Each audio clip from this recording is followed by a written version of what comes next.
జీవము గల దేవుని యొక్క సంఘాన్ని ప్రారంభించి 8 సంవత్సరాలు పూర్తి చేసుకున్న శుభ సందర్భంలో మరి ప్రియులందరినీ కూడా ఆత్మీయులందరినీ కూడా ఈ స్థలానికి పిలిచి చక్కటి వాక్యోపదేశాన్ని వినిపించాలని ఎంతో ప్రయాసతో మరి సహోదరులు విజయప్రసాద్ రెడ్డి గారిని మన మధ్యలోనికి మనం ఆహ్వానించుకుంటూ ఉన్నాము. సమయాన్ని వ్యర్థపరచకుండా మనం, ఎందుకంటే బిఫోర్ 10 o'clock మనం ఈ కార్యక్రమాన్ని ముగించుకునేటువంటి ప్రయత్నం కూడా మనం చేద్దాం. మరి ఈ యొక్క కార్యక్రమానికి కూడి వచ్చినటువంటి సహోదరులకు, సహోదరిమణులకు, విద్యార్థులకు ప్రభు యొక్క నామములో మీ అందరికీ కూడా నేను హృదయపూర్వకమైన వందనాలు తెలియజేస్తూ ఉన్నాను. ప్రార్థన చేసి ఒక పాట ద్వారా దేవుని నామాన్ని మహింపరుద్దాం. మీలో ఎవరైనా పాటలు పాడాలనుకున్నవారు త్వరగా వచ్చి పాటలు పాడడానికి మీరు ప్రయత్నం చేసినట్లయితే కార్యక్రమాన్ని మనం ముందుకు తీసుకుని వెళ్ళిపోదాం. ప్రియులారా, ప్రార్థన చేసుకుందాం. దయచేసి అందరూ తలలో ఉంచండి. ఎందుకంటే గత కొన్ని రోజులుగా మీరందరూ కూడా ఎంతో ప్రయాసతో ప్రార్థన చేశారు. చక్కటి మంచి వాతావరణంలో మనం ఈ కార్యక్రమాన్ని జరిపించుకోవాలని ఎంతో ఆశపడుతూ స్థలానికి మనం ప్రయాసతో చేరుకున్నాం. మరి చక్కటి మాటల ద్వారా మనం ఆత్మీయంగా బలపడడానికి కార్యక్రమం మనందరి జీవితాల్లో ఆశీర్వాదకరంగా, దేవునికి మహిమకరంగా జరిగించుకునేలాగా ప్రార్థన చేసుకుని మనం కార్యక్రమాన్ని మనం ప్రారంభించుకుందాం. ప్రార్థన చేసుకుందాం అండి. మహాపరిశుద్ధుడా, ప్రేమ నమ్మకం కలిగిన మా ప్రియ పరలోకపు తండ్రి, నీ ఘనమైన నామానికి వేలాది స్తుతులు స్తోత్రాలు చెల్లిస్తూ ఉన్నాం. నీ మహాకృపను బట్టి నాయన ఈ సత్యవాక్యాన్ని ఈ పరిసర ప్రాంతాల్లో నాయన సర్వలోకానికి వెళ్ళి సర్వసృష్టికి ప్రకటించడానికి జీవము గల దేవుని సంఘాన్ని ప్రారంభించిన ఆయన 8 సంవత్సరాలు పూర్తి చేసుకున్న శుభ సందర్భంలో నాయన 8వ వార్షికోత్సవ కూడికను ప్రభా ఈ రీతిగా మేము జరుపుకోవడానికి మీరు కృప చూపించిన విధానాన్ని బట్టి నీకు స్తోత్రాలు చెల్లిస్తుంటున్నాం. నాయన ఈ యొక్క వార్షికోత్సవానికి కూడి వచ్చినటువంటి మా సోదరులను బట్టి, సోదరిమణులను బట్టి, విద్యార్థులను బట్టి నాయన ప్రార్థన చేస్తూ ఉన్నాం. దూర ప్రాంతాల నుంచి నైనా దగ్గర ప్రాంతాల నుంచి అనేకులు ప్రభు స్థలానికి రాబోతూ ఉన్నారు. ప్రతి ఒక్కరిని నైనా మార్గ మధ్యంలో ఉన్నవారిని సకాలంలో సన్నిధికి నడిపించి చక్కటి దైవ ఉపదేశాన్ని ప్రభు నీ పిల్లలకు వినిపించమని ప్రార్థన చేస్తుంటున్నాం. నాయన నీ మహాకృపను బట్టి 8 సంవత్సరాలు పూర్తి చేసుకుని 9వ సంవత్సరం అడుగు పెడుతున్న మేము మరికొన్ని సంవత్సరాల ప్రభా ఎంతో చక్కటి సత్యవాక్యాన్ని ప్రభా మేము అనేక ప్రాంతాల్లో అనేక స్థలాల్లో ప్రకటించడానికి సహాయం ఇచ్చేయమని నాయన, ఇదిగో ఈ కూడిక తండ్రి అద్భుతంగా జరగడానికి నాయన ప్రయాసపడిన ప్రతి ఒక్కరిని బట్టి నీకు స్తోత్రాలు. ప్రయాసపడిన వారిని తండ్రి నాయన ప్రభా ఇదిగో సహాయ సకలను అందించిన ప్రతి ఒక్కరిని బట్టి కూడా నీకు స్తోత్రాలు చెల్లిస్తూ నాయన మరొక కార్యక్రమాన్ని ప్రారంభించుకుంటున్నాం. నీ నామ మహిమార్థంగా ప్రతి కార్యక్రమాన్ని జరిగిస్తూ నీకే నిజమైన మహిమ ఘనత ప్రభావాలు చెల్లించేలాగా సహాయం ఇచ్చేయమని, కార్యక్రమం అంతట్లో మీరు మాకు తోడు నుండి నాయన ఈ కార్యక్రమం నీకు మహిమకరంగా మా అందరి జీవితాల ఆశను జరిగించుకోవడానికి సహాయం ఇచ్చేయమని యేసుక్రీస్తు అతి పరిశుద్ధమైన నామంలో ఈ ప్రార్థన మీకు సమర్పించి వేడుకొనిచున్నాము ఘనమైన మా తండ్రి, ఆమేన్.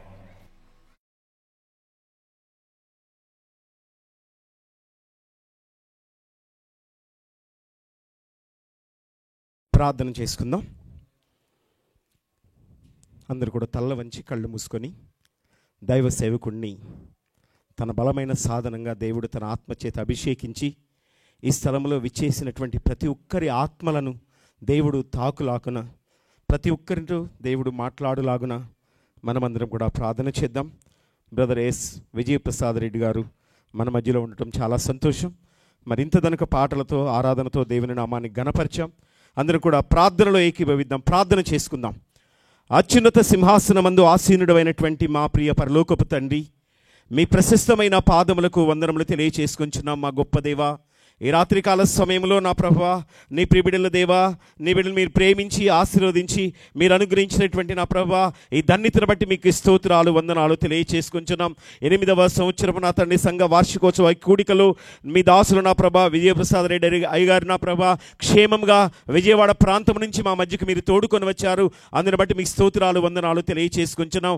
అంతకంటే ముందుగా నా ప్రభా మీ బిడ్డలుగా నా తండ్రి మీ దాసులుగా మీ దాసురాండ్రుగా ఈ స్థలంలో చేరి కుడిన ప్రతి ఒక్క బిడ్డ కొరకు కొరకు ప్రార్థన చేస్తున్నాం ప్రభా. దైవ సేవకులు ఉన్నారు నా ప్రభా, దైవ సేవకుల కుటుంబాలను బట్టి కూడా మీ సన్నిధిలో ప్రార్థన చేస్తున్నాం నా తండ్రి. ఆశ కలిగినటువంటి ప్రాణాన్ని తృప్తిపరుస్తానని వాగ్దానం ఇచ్చిన మా గొప్ప దేవా మీకు స్తోత్రాలు వందనాలు తెలియజేసుకుంటున్నాం. ప్రత్యేకంగా నా ప్రభా ఈ రాత్రి కాల సమయంలో నా తండ్రి ఈ జరుగుతున్నటువంటి ఇక ఉజ్జీవ సభ కొరకే మీ సన్నిధిలో ప్రార్థన చేస్తున్నాం ప్రభా.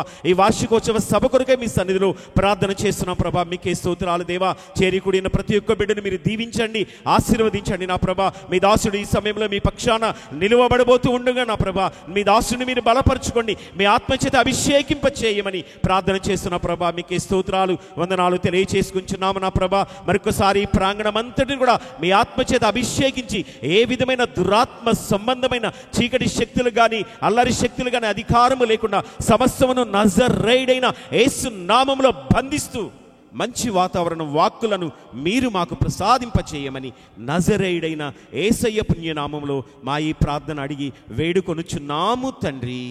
ఆమేన్. అందరూ బిగ్గరగా చెబుదామండి, ఆమేన్. హల్లెలూయా. Thank you. మంచిది. ప్రార్థించిన దైవసేవకులను బట్టి మరొకసారి వందనాలు తెలియజేసుకుంటూ మనం అందరం లేచి నిలబడి చప్పట్లు కొడుతూ దైవసేవకులను ఆహ్వానిద్దాం. చప్పట్లతో సేవకులను ఆహ్వానిద్దాం. మన మధ్యలో విజయప్రసాద్ రెడ్డి గారు ఉన్నారు. చక్కగా చూడండి, జీవం గల దేవుని సంఘములలో ఉద్యమతో యెహోషువలాగా మన మధ్య వాక్యాన్ని చెప్పడానికి పరిశుద్ధాత్మ నింపుకొని వచ్చిన మన దైవసేవకులు చప్పట్లు కొడుతూ ఆహ్వానిద్దాం.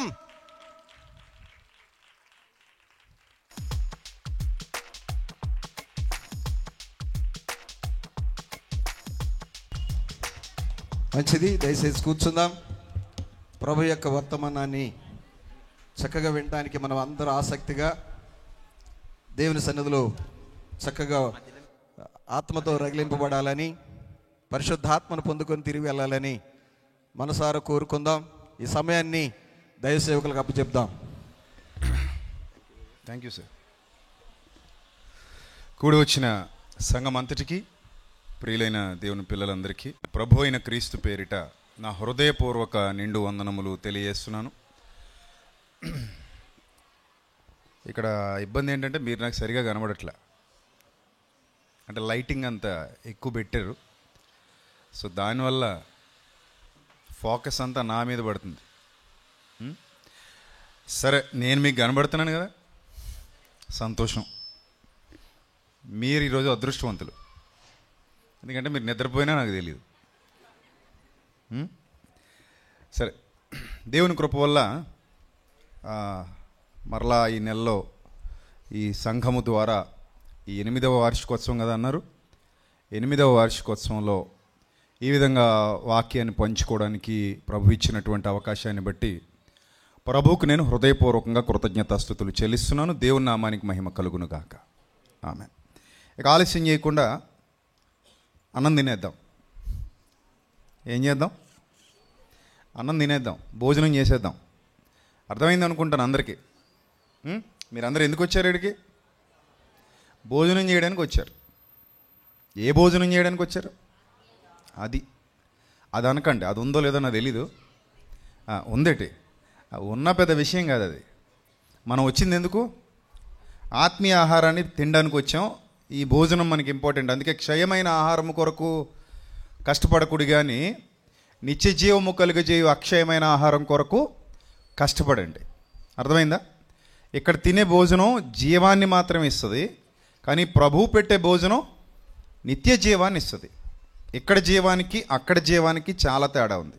ఇక్కడ జీవం బద్దె మీద కత్తిరించబడే జీవం, అక్కడ జీవం కత్తిరించబడని జీవం.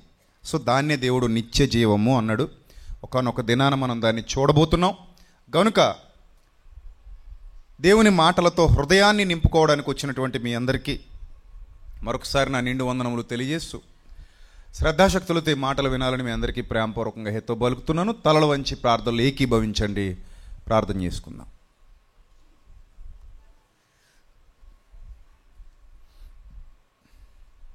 దయగల దేవా, కృపగల తండ్రి, మీ పవిత్ర నామానికి స్తుతులు స్తోత్రాలు చెల్లిస్తున్నాం. ఈ రాత్రికాల సమయంలో మీ పిల్లలు ఆశతో వచ్చారు. ఆశగల ప్రాణమును తృప్తిపరిచే దేవుడు వారి హృదయాలను బలపరిచి మీ సత్యవాక్యంతో వారిని తృప్తిపరచండి తండ్రి. జ్ఞానం ఇవ్వండి, వివేకం ఇవ్వండి. ప్రతి మాట లోతుగా నాటబడి భూమిలో మొలకెత్తే విత్తనం వలె మంచి నేలను బడి 30 60 100 మీ పిల్లల హృదయాల్లో ఫలించడానికి సహాయం దయచేయండి తండ్రి. కడవరి దినాల్లో సత్యము సంత వీధిలో బడి అసత్యం ఆకాశమంత ఎత్తులో కనబడుతున్నటువంటి దుర్దినాలలో మీ పిల్లలు అపవాది మాయలో పడిపోకుండా మనోనేత్రములు వెలిగించుకొని సత్యవాక్య ప్రకాశము చేత వారి కన్నులు తెరవబడినట్లు వారి జీవితకాలమంతా వెలుగుమయమైన పరిస్థితిలో ఉండడానికి శక్తి బలము అనుగ్రహించమని మీ దీనదాసునిగా మీ ఆత్మ సహాయముతో నన్ను బలపరిచి మీ ఆత్మ ప్రభావమున ఎందుంచి దేవుని వాక్యం ఎవరికి వచ్చేనో వారే దైవములు అన్నారు తండ్రి. మీ దైవ ప్రభావము చేత నన్ను ఎత్తి పట్టుకొని మీ పిల్లలందరితో మాట్లాడమని మరొకసారి మీ ఆత్మశక్తిని నా మీద ఉంచమని వేడుకుంటూ ఘనత మహిమ ప్రభావములు మీకు మాత్రమే చెల్లిస్తూ వెతబడుతున్నటువంటి మాట నా మాటగా కాకుండా మీ మాటగా మీ పిల్లలు తీసుకుని దాన్ని అంగీకరించి అనుసరించడానికి శక్తినివ్వమని వేడుకుంటూ ఈ ప్రార్థన మనవులు పరమునకు పంపి మీ వద్ద నుండి జవాబు పొందుకొనుచున్నాం మా కన్న తండ్రి. ఆమెన్. ప్రియమైన దైవజనాంగమా, సంఘము అనే పదం చాలా విలువైనది, చాలా గొప్పది. ఈ సంఘము అనే మాట ముఖ్యంగా మన భక్తి జీవితంలో దేవుడు ప్రారంభించినటువంటి మాట. దేవుడు ప్రారంభించాడు. దేవుడు ఈ లోకాన్ని సృష్టించినప్పుడు సంఘం లేదు. అంటే ఆదాము భార్య, ఆదాము బిడ్డలు, ఆ తర్వాత వ్యాప్తి చెందుతూ వచ్చారు. సంఘం లేదప్పుడు. ఆ తర్వాత వాళ్ళు చెడిపోయి ఇష్టం వచ్చినట్టుగా బ్రతుకుతున్నప్పుడు వాళ్ళని తీసేసి మళ్ళీ ఒక కుటుంబాన్ని ఎన్నుకున్నాడు. దేవుడు ఎప్పుడు కూడా ఒక కుటుంబాన్ని సెలెక్ట్ చేసుకోవడం అనేది బైబిల్లో పరిపాటి. చాలా చోట్ల కుటుంబాలను ఎన్నుకుంటుంటాడు ఆయన పని జరిగించుకోవడానికి. అందులో భార్య, భర్త, పిల్లలు అందరూ ఏకమయ్యే విధంగా అవకాశం కల్పిస్తాడు. సో ఒక కుటుంబాన్ని ఎన్నుకున్నాడు. ఆ కుటుంబం నోవహు కుటుంబం. అది కూడా మీ అందరికీ విదితమే.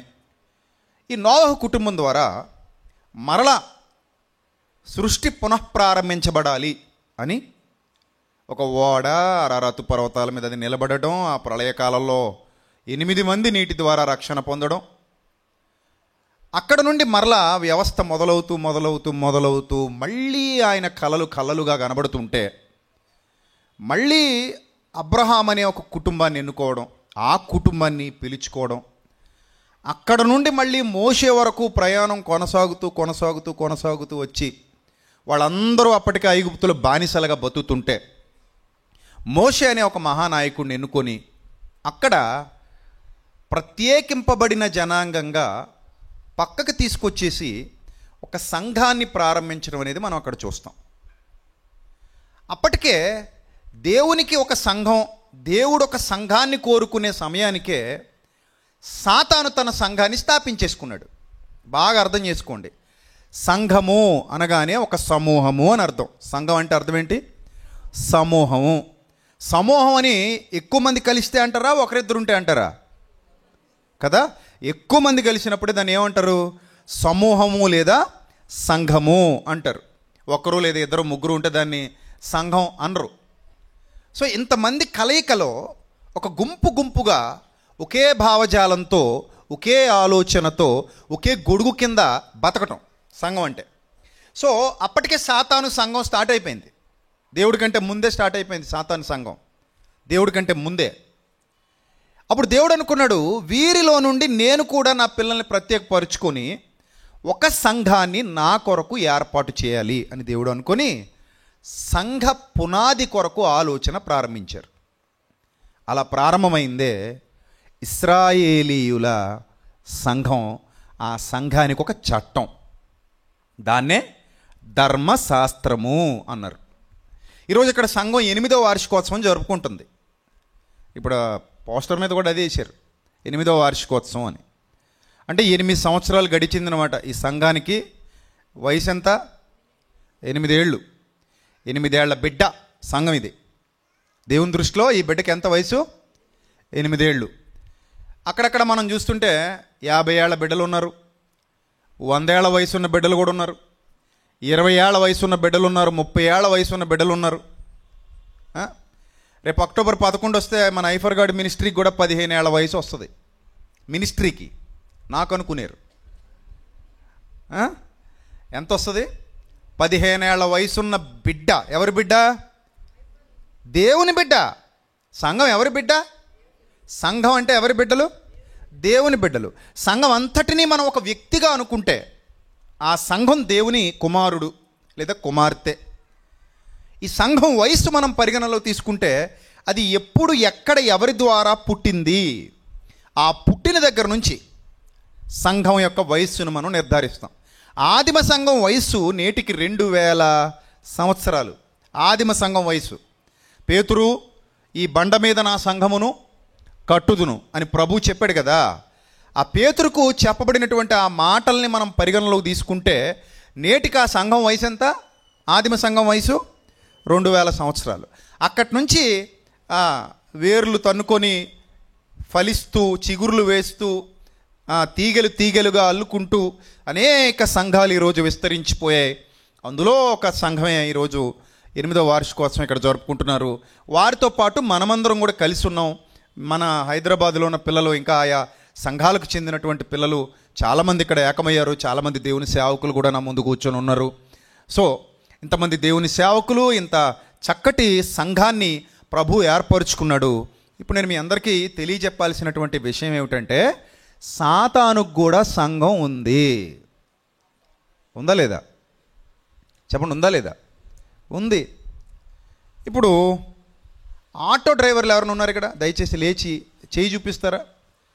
నేను ఆటో డ్రైవర్ని అనేవాళ్ళు ఎవరైనా? Anybody here? ఆటో తోలుతానండి నేను ఆటో డ్రైవర్ని అనేవాళ్ళు ఎవరైనా ఉన్నారా అని అడుగుతున్నాను. ఎంతమంది ఉన్నారు? ఎంతమంది ఉన్నారు? నాకు కనబడట్లా, మీరు లేచి నిలబడండి ప్లీజ్. 1, ఇంకా 2, ఇంకా ఇంకెంతమంది ఉన్నారు? అంతేనా? ఇద్దరే వచ్చారా ఆటో వాళ్ళు? సరే, ఇప్పుడు నేను ఇక్కడ ఆటో డ్రైవర్ల సంఘాన్ని ప్రారంభించాలనుకున్నాను అనుకోండి. మీరు ఎలిజిబుల్ క్యాండిడేట్లు అయినా దానికి మీరు ఇద్దరు రండి అన్న పైకి, మళ్ళీ వెళ్ళిపోండి, ఇలా వచ్చి వెళ్ళిపోండి, కనబడి వెళ్ళిపోండి, ముఖం చూపించి ఒకసారి రండి. ఇప్పుడు వీళ్ళిద్దరు వస్తున్నారు పైకి, ఇంకెవరిని ఉంటే రండి. ఆటో వాళ్ళు, ఆటో వాలా, ఎనీ ఆటో వాలా. నేను ఆంధ్రప్రదేశ్ ప్రభుత్వాలు ఇచ్చినట్టు మీకు డబ్బులు కట్టి ఇవ్వనండో, ఏదో జస్ట్ పిలిచాను అంతే. రైట్, రావాలి. సరే, ఇప్పుడు ఆటో వాళ్ళతో సంఘాన్ని స్టార్ట్ చేయాలనుకుంటున్నాను నేను, ఆటో సంఘాన్ని. మీరు ఎవ్వరూ ఎలిజిబుల్ కాదు ఇక్కడ, వీళ్ళిద్దరే ఎలిజిబుల్ అవుతారు. ఇలా రా, ముందు రా, పర్లేదు. ఈ అబ్బాయి ఒకడు ఎలిజిబుల్ అవుతాడు, ఈయన ఒకడు ఎలిజిబుల్ అవుతాడు. మిగిలిన వాళ్ళు ఎవరు ఈ సంఘంలో సెట్ అవుతారా? అవ్వరు. ఎందుకు? ఇది ఆటో డ్రైవర్ల సంఘం. మీరు వెళ్ళిపోండి, థ్యాంక్ యూ వచ్చినందుకు. ఇప్పుడు ఇంకొక సంఘం, సాఫ్ట్వేర్ ఇంజనీర్లు ఎవరు ఉన్నారు ఇక్కడ? సాఫ్ట్వేర్ ఇంజనీర్లు, సాఫ్ట్వేర్ జాబ్ చేస్తున్న వాళ్ళు ఎవరు ఉన్నారా? పోనీ హార్డ్వేర్ సాఫ్ట్వేర్ జాబ్ చేస్తున్న వాళ్ళు ఉన్నారా లేరా? ఎవరిని ఉంటే లేవండయ్యా, లేకపోతే లేరని చెప్పేయండి. అయితే లేరా? మరి రమ్మంటాం కదా. మరి అసలు అది అడిగేదే రమ్మడానికి. పెళ్లి చూపులా ఏంది? వచ్చిపోతామే కదా. వాళ్ళు ఇద్దరు వచ్చారు, ఏమైనా ఆపరేషన్ చేసేమేంటి? వాళ్ళకి వచ్చారు, పోయారు, అయిపోయింది అంతే. ఎవరైనా ఉన్నారా సాఫ్ట్వేర్ వాళ్ళు? లేరా? ఉన్నారా? లేకపోతే మానేయండి, పెద్ద ఇబ్బంది ఏం లేదు. కానీ నేను ఎందుకు పిలుస్తున్నానంటే, ఇప్పుడు సాఫ్ట్వేర్ వాళ్ళతో సంఘం స్టార్ట్ చేయాలనుకున్నాను అనుకో నేను. అప్పుడు అక్కడ ఎవరు సూటబుల్ పర్సన్స్ అవుతారు? ఎవరు సాఫ్ట్వేర్లో ఉన్నారో వాళ్ళు మాత్రమే అర్హులు అవుతారు. ఇంకో విధంగా హౌస్ వైఫ్తో సంఘాన్ని స్టార్ట్ చేయాలనుకుంటున్నాం. హౌస్ వైఫ్లు సరిపోదు ఇక్కడ, అందుకే రమ్మనట్లా. సరిపోదు ఇక్కడ, ఎందుకంటే ఇక్కడ చాలామంది ఎవరున్నారు? లేడీస్ ఉన్నారు, హౌస్ వైఫ్లు ఉన్నారు. అంటే ఇప్పుడు హౌస్ వైఫ్ల సంఘం అనగానే మీరు మాత్రమే ఎలిజిబుల్, మిగిలిన వాళ్ళు ఎవరు దానికి సెట్ అవ్వరు. ఇప్పుడు నా పాయింట్ ఏంటంటే, ఎందుకు ఇంత అలాగా అన్నయ్య నొక్కి చెప్తున్నాడు, ఏం చెప్దాం అనుకుంటున్నాడు అని మీరు అనుకోవచ్చు. నేను కూడా ఏం చెప్దాం అనుకుంటున్నానంటే, మీకు అందరికీ అర్థమయ్యే విధంగా పాయింట్ చెప్దాం అనుకుంటున్నాను. సంఘము సాతాను క్వాలిటీస్ వేరుగా కట్టబడతాయి. సంఘము అనగా సాతాను సంఘం, దాని క్వాలిటీస్ వేరు, అది వేరుగా కట్టబడుతుంది. దేవుడి సంఘం వేరు, ఆ క్వాలిటీస్ వేరు, అది వేరుగా కట్టబడుతుంది. ఇక్కడ వచ్చిన సమస్య ఏమిటంటే, ఈ సాతాను సంఘాలు కట్టే క్రమంలో వాడికి నొప్పి కలిగిందట. ఎందుకు నొప్పి కలిగింది? వాడు తెచ్చుకొని బుట్టలో వేసుకుంటున్న వాళ్ళతోనే దేవుడు సంఘం కడుతున్నాడు. పాయింట్ మీకు అర్థం కావాలి. అపోస్తలులను ఎన్నుకున్నప్పుడు ప్రభు అంటారు, ఆ వలలు విడిచిపెట్టి రెండ్రా నాయనా, నేను మిమ్మల్ని మనుషుల్ని పట్టే జాలరులుగా చేస్తా అన్నారు. ఇందుకే ఎక్కడి నుంచి పట్టాలి మనుషుల్ని? లోకం నుంచి. లోకం ఎవడది? అప్పటికే ఈ లోకాధికారం నాది, అది నాకు అప్పగింపబడి ఉన్నది అని ఎవరు ముందుకెళ్ళి చెప్పాడు? వాడు సాక్షాత్తు యేసు ప్రభు దగ్గరికి వెళ్ళి చెప్పాడు. ఇప్పుడు మీరు చీకటిలో నుండి ఆశ్చర్యకరమైన తన వెలుగులోనికి మిమ్మును పిలిచాడు అంటాడు పేతురు గారు. అంటే మనందరం ఒకప్పుడు ఎవరి సంఘంలో ఉండేవాళ్ళం? సాతాను సంఘంలో ఉండేవాళ్ళం. మనందరూ ఎవరి సంఘం? చీకట్లో నుంచి వెలుగులోకి వచ్చారా? వెలుగులోంచి చీకట్లోకి వెళ్ళారా? ఎక్కడి నుంచి ఎవడికి వచ్చారు? చీకట్లో నుంచి వెలుగులోకి వచ్చారు. చీకట్లో నుంచి వెలుగులోకి వచ్చారంటే ఆ చీకటి అన్న పదం పడగానే మనకు అర్థమైపోవాలి మనం ఎవరి సంఘం? అపవాది సంఘం, నో డౌట్ ఎట్ ఆల్. అందులో నువ్వు నేను, చివరికి పౌలు కూడా అపవాది సంఘంలోంచి వచ్చినడే. పూర్వం హింసకుడు అంటే వాడి సంఘంలో ఏముంటుంది? హింస ఉంటుంది. అపవాది సంఘంలో ఏముంటుంది? హింస. దోషణ కూడా ఉంటుంది అపవాది సంఘంలో, దోషకుడు. తర్వాత హాని చేసే లక్షణాలు కూడా ఉంటాయి అపవాది సంఘంలో, హానికరుడు. హింసకుణ్ణి, దోషకుణ్ణి, హానికరుణ్ణి. ఇక్కడ కూడా చాలామంది ఇప్పుడు కానీ సాక్ష్యం చెప్పమన్నాం అనుకోండి, తాగుబోతుని అంటాడు, నరహంతకుణ్ణి అంటాడు, వ్యభిచారిని అంటాడు, దొంగని అంటాడు, మోసగాడిని అంటాడు, దుర్మార్గుడిని అంటాడు, దుష్టుణ్ణి అంటాడు, పితృహంతకులు, మాతృహంతకులు, సోదర ద్వేషులు, ఇంకెలాంటి దుర్మార్గపు స్వభావాలు కలిగి ఉండేవాళ్ళం మేము మారిపోయాం అని చెప్తుంటారు చాలామంది. సంతోషం. అంటే ఇప్పుడు ప్రభు ఏం చేస్తున్నారంటే, దేవుడు ఏం చేస్తున్నాడంటే, తనకు కావాలనుకున్న సంఘాన్ని సాతాను ఎత్తుకుపోతే ఆ సాతాను ఎత్తుకుపోయిన వారిని మరలా పట్టుకొని మరలా తన సంఘంగా చేసుకోవడమే దేవుని యొక్క ప్రాజెక్ట్లో భాగం. అది ఆయన ప్రధానమైన లక్షణం. మీరు బాగా అర్థం చేసుకోండి. ఇప్పుడు దేవుడు సాతాను చెరలో ఉన్న వారిని వేరుపరిచి వారితోనే తన సంఘాన్ని ప్రారంభించాలనుకున్నారు. దీనికి ఛాయారూపంగా ఏర్పాటు చేయబడినటువంటి సంఘమే ఇశ్రాయేలీల ద్వారా ప్రారంభించబడిన ధర్మశాస్త్ర కాలపు సంఘం. దాన్ని ఏమనాలంటే ఛాయారూపకమైన ప్రాజెక్ట్ అది. అది పరిపూర్ణతలోనికి వెళ్ళబోతుంది. పరిపూర్ణతలోనికి వెళ్ళడానికి ముందు వాళ్ళని ఎన్నుకొని పిలుచుకొని పక్కన పెట్టుకున్నాడు. అప్పుడు ఇక్కడ నేను మీకు చెప్పినట్టుగా గోధుమలు, గురుగులు రెండు మీకు తెలుసు ఆల్రెడీ విషయం. గోధుమలు, గురుగులు రెండు వేరువేరుగా ఉన్నాయా? ఒకటేనా? చూడ్డానికి ఒకలాగా ఉంటాయట, కానీ రెండు ఏంటట? వేరువేరు. చిన్నప్పుడు మనం పద్యం చదువుకున్నాం కదా, ఉప్పు కప్పు రంబు ఒక పోలిక నుండు చూడ చూడ రుచుల జాడ వేరు, పురుషులందు పుణ్య పురుషులు వేరయ్యా, స్త్రీలందు పుణ్య స్త్రీలు వేరయ్యా. సో పురుషులందు పుణ్య పురుషులు, స్త్రీలందు పుణ్య స్త్రీలు మొత్తం మీద వేరుగా ఉంటారట. ఉప్పు కర్పూరం చూడడానికి ఎలా ఉంటాయట? ఒకే మాదిరి ఉంటాయట, కానీ రెండు ఒక టేస్ట్ కాదు, రెండు ఒక గుణం కలిగి లేవు. రెండు వేరువేరు గుణాలు, చూడడానికి మాత్రం ఒకలా ఉంటాయి. రైట్. ఇప్పుడు ఈ సాతాను సంఘంలో నుండి దేవుని సంఘంలోనికి పిలువబడుతున్న వారు అక్కడ మాసిపోయిన బట్టలుగా ఉండి ఇక్కడ కొత్త బట్టలుగా మారడానికి వస్తున్నారు.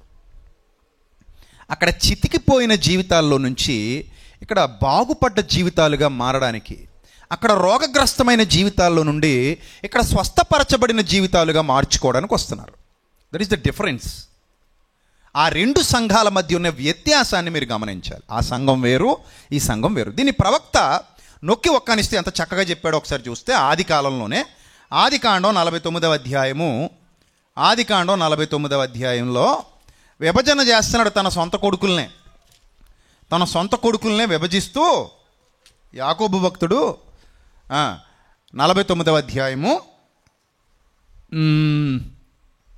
6వ వచనం 5 నుంచి చదువుదాం. సిమ్యోను, లేవి అనువారు సహోదరులే, ఒక్కడుపున పుట్టినోళ్లే, కానీ వారి ఖడ్గములు బలాత్కారపు ఆయుధములు. నా ప్రాణమా వారి ఆలోచనలో చేరొద్దు, నా ఘనమ వారి సంఘంతో కలుసుకోవద్దు. Underline that word. ఏమన్నాడు? నా ఘనమా వారి సంఘంతో కలుసుకోవద్దు. నా కడుపున పుట్టినోళ్లే, కానీ వాళ్ళ సంఘం వేరు, నా సంఘం వేరు. ఎందుకు? కింద చూడండి. వారు కోపం వచ్చి మనుషుల్ని చంపేశారు, తమ స్వేచ్ఛ చేత ఎద్దుల గుదికాలి నరములు తెగ్గొట్టించారు, వారి కోపం వేండ్రమైంది, వారి ఉగ్రత కఠినమైంది, అవి శపింపబడును. యాకోబులో వారిని ఏం చేసేసాను? ఏం చేశారట? యాకోబులో ఏం చేశారట? చెప్పండి. విభజన.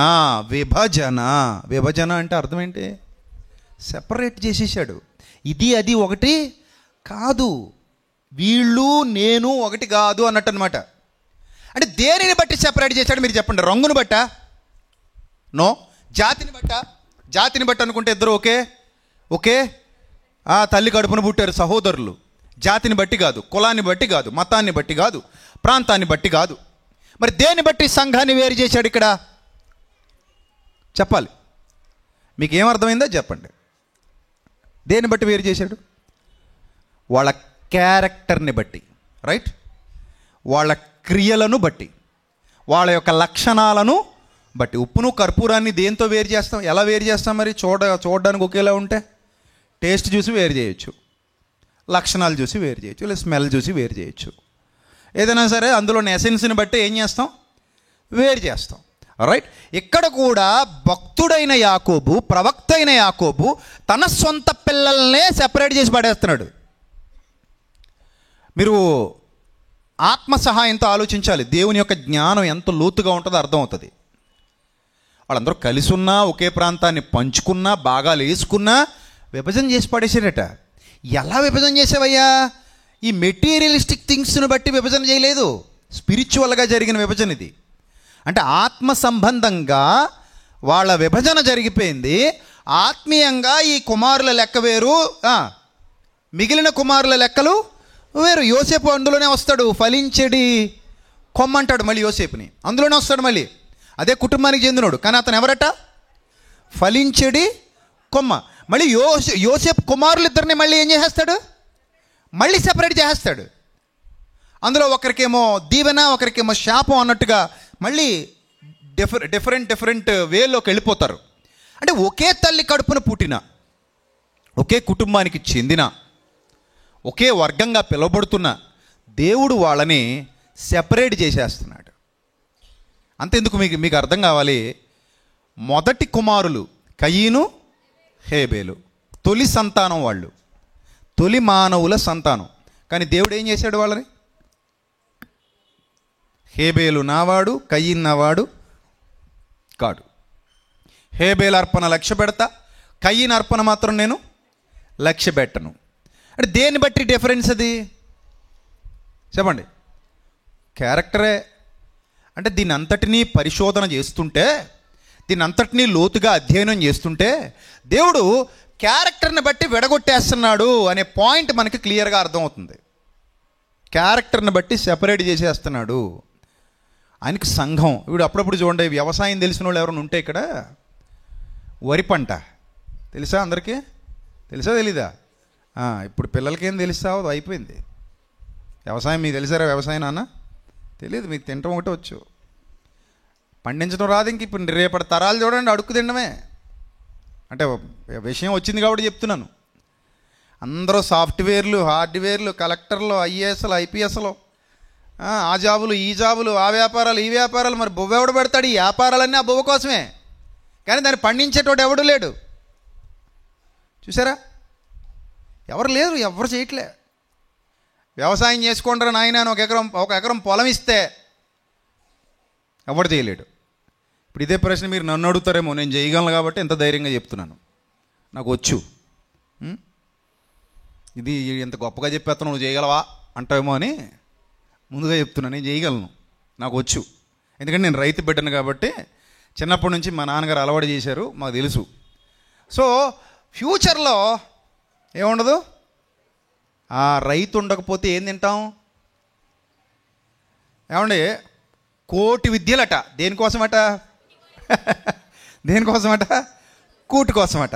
ఈ కోటి విద్యలు నేర్చుకున్నాడు ఆ కూటి విద్య నేర్చుకోలేదనుకో, ఈ కోటి విద్యలు మరి కూటి విద్య తెలియనోడు కోటి విద్యలు ఉంటే ఏం ఉపయోగం?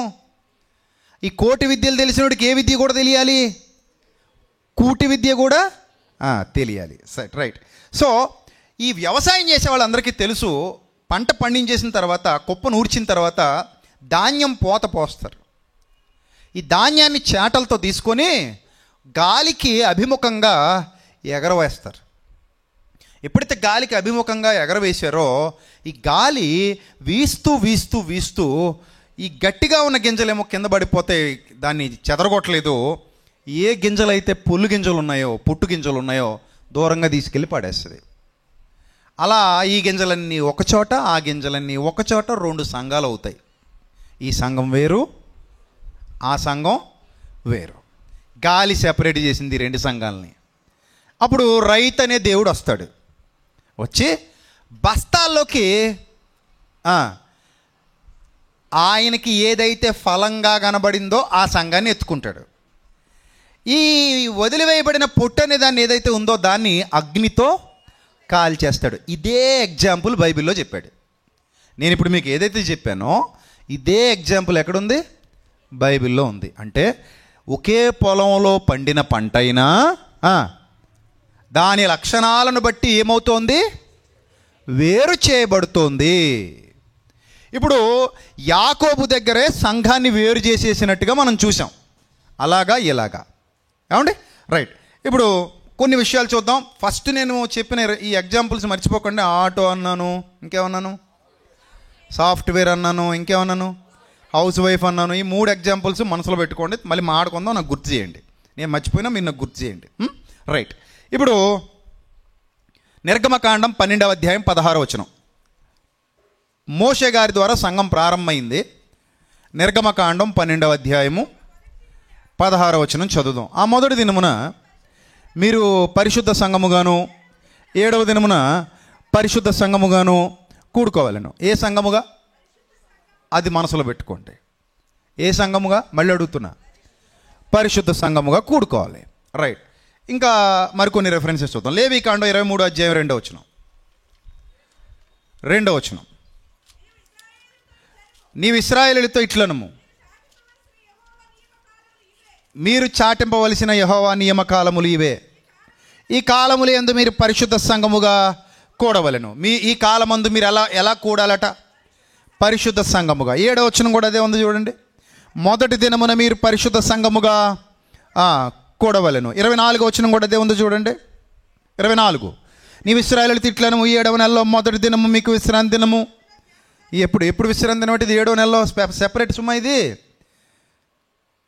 వారంలో 7వ రోజు విశ్రాంతి దినం ఇచ్చాడు, కానీ 7వ నెలలో మొదటి దినాన్ని ఎలా ఇచ్చాడు? మళ్ళీ ఇక్కడ విశ్రాంతి దినం ఇచ్చాడు. చాలా ఉన్నాయి విశ్రాంతి దినాలు బైబిల్ గ్రంథంలో, ఒకటే కాదు, చాలా కనబడతాయి. మీకు పాత నిబంధన వెతుక్కుంటే విశ్రాంతి దినాలు చాలా కనబడతాయి పాత నిబంధనలో. డిఫరెంట్ విశ్రాంతి దినాలు ఉన్నాయి పాత నిబంధనలో. మనం ఏమనుకుంటామంటే ఒకటే విశ్రాంతి దినం అనుకుంటాం. కాదు, బైబిల్ సరిగ్గా చదివితే అర్థమవుతుంది. ఇలాంటి డిఫరెంట్ విశ్రాంతి దినాలని దేవుడు చాలా ఏర్పాటు చేశాడు. ఇక్కడ స్పెసిఫిక్గా 7వ నెలలో ఎన్నో దినమట? చివరిదా మొదటిదా? ఇక్కడ మొదటిది. 7వ నెలలో మొదటిది విశ్రాంతి దినం అవుతుంది. మామూలుగా ఉన్నప్పుడు చివరిదాన్ని విశ్రాంతి దినం అంటాడు. ఇంకా మనం కొన్ని మాటలు చూస్తే సంఖ్యాకాండం 28వ అధ్యాయం 6వ వచనం. సంఖ్యాకాండం 28వ అధ్యాయము 6వ వచనం. అది యెహోవాకు ఇంపైన సువాసన గల హోమముగా సీనాయి కొండ మీద నియమింపబడిన నిత్యమైన దహన బలి. ఆ మొదటి గొర్రెపిల్లతో అర్పింపవలసిన పానార్పణ 30 పరిశుద్ధ స్థలములో మద్యముని యెహోవాకు పానార్పణంగా పోయింపవలను.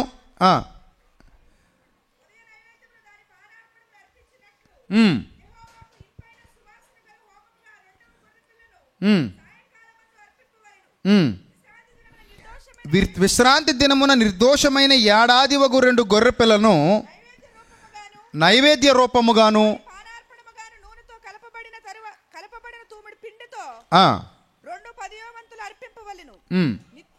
నిత్యమైన దహన బలియు దాని అర్పణయుగాక ఇది ప్రతి విశ్రాంతి దినమున చేయవలసిన దహన బలి. రైట్. ఒకసారి 20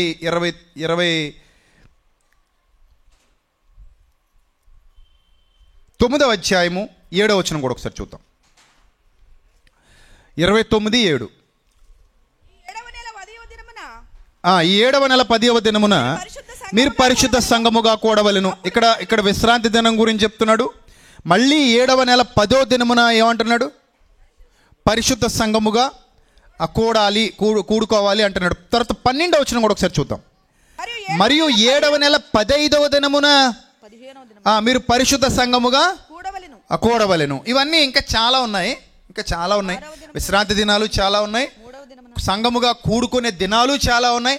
కానీ ఇక్కడ మనం గుర్తించవలసినటువంటి పాయింట్ ఏంటంటే పరిశుద్ధ సంఘముగా కూడుకోనవలెను. ఎలాగా? పరిశుద్ధ సంఘముగా.